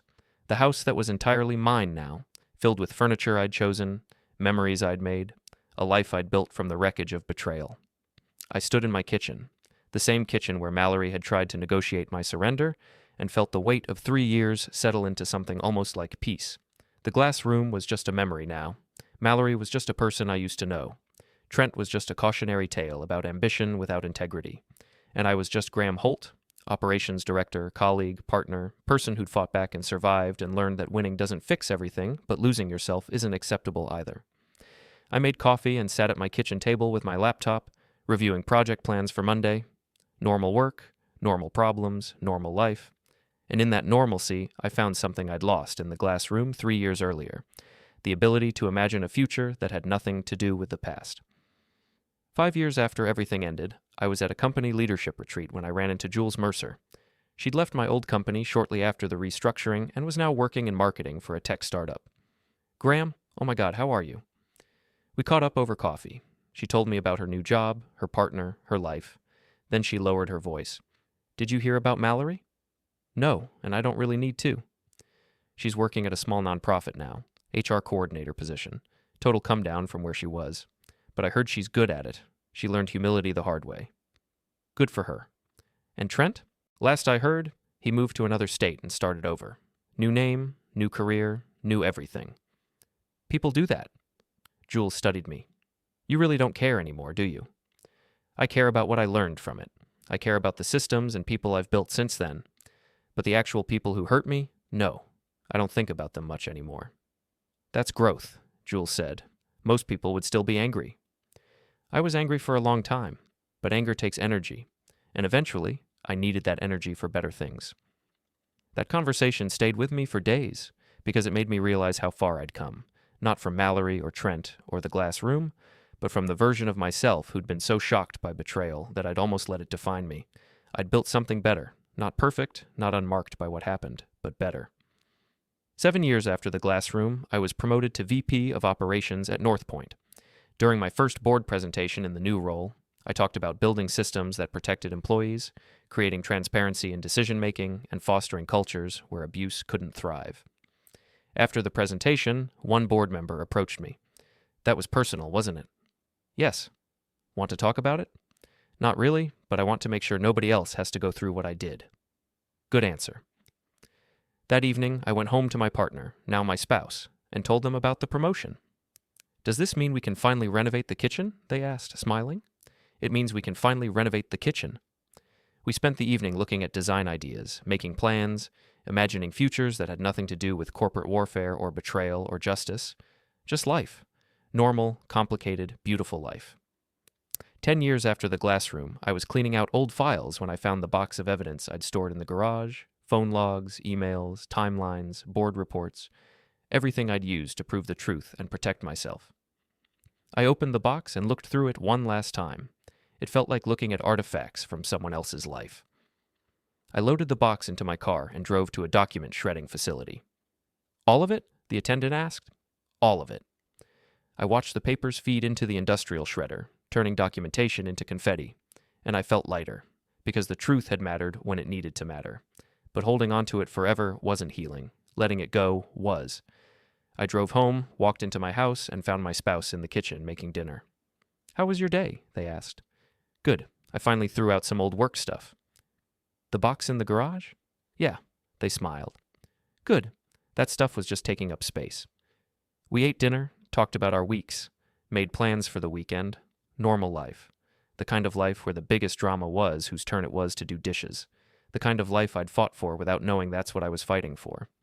And in that ordinariness, I found what revenge and justice could never give me: peace. Not because I'd destroyed my enemies, but because I'd refused to let them destroy me, and that was enough.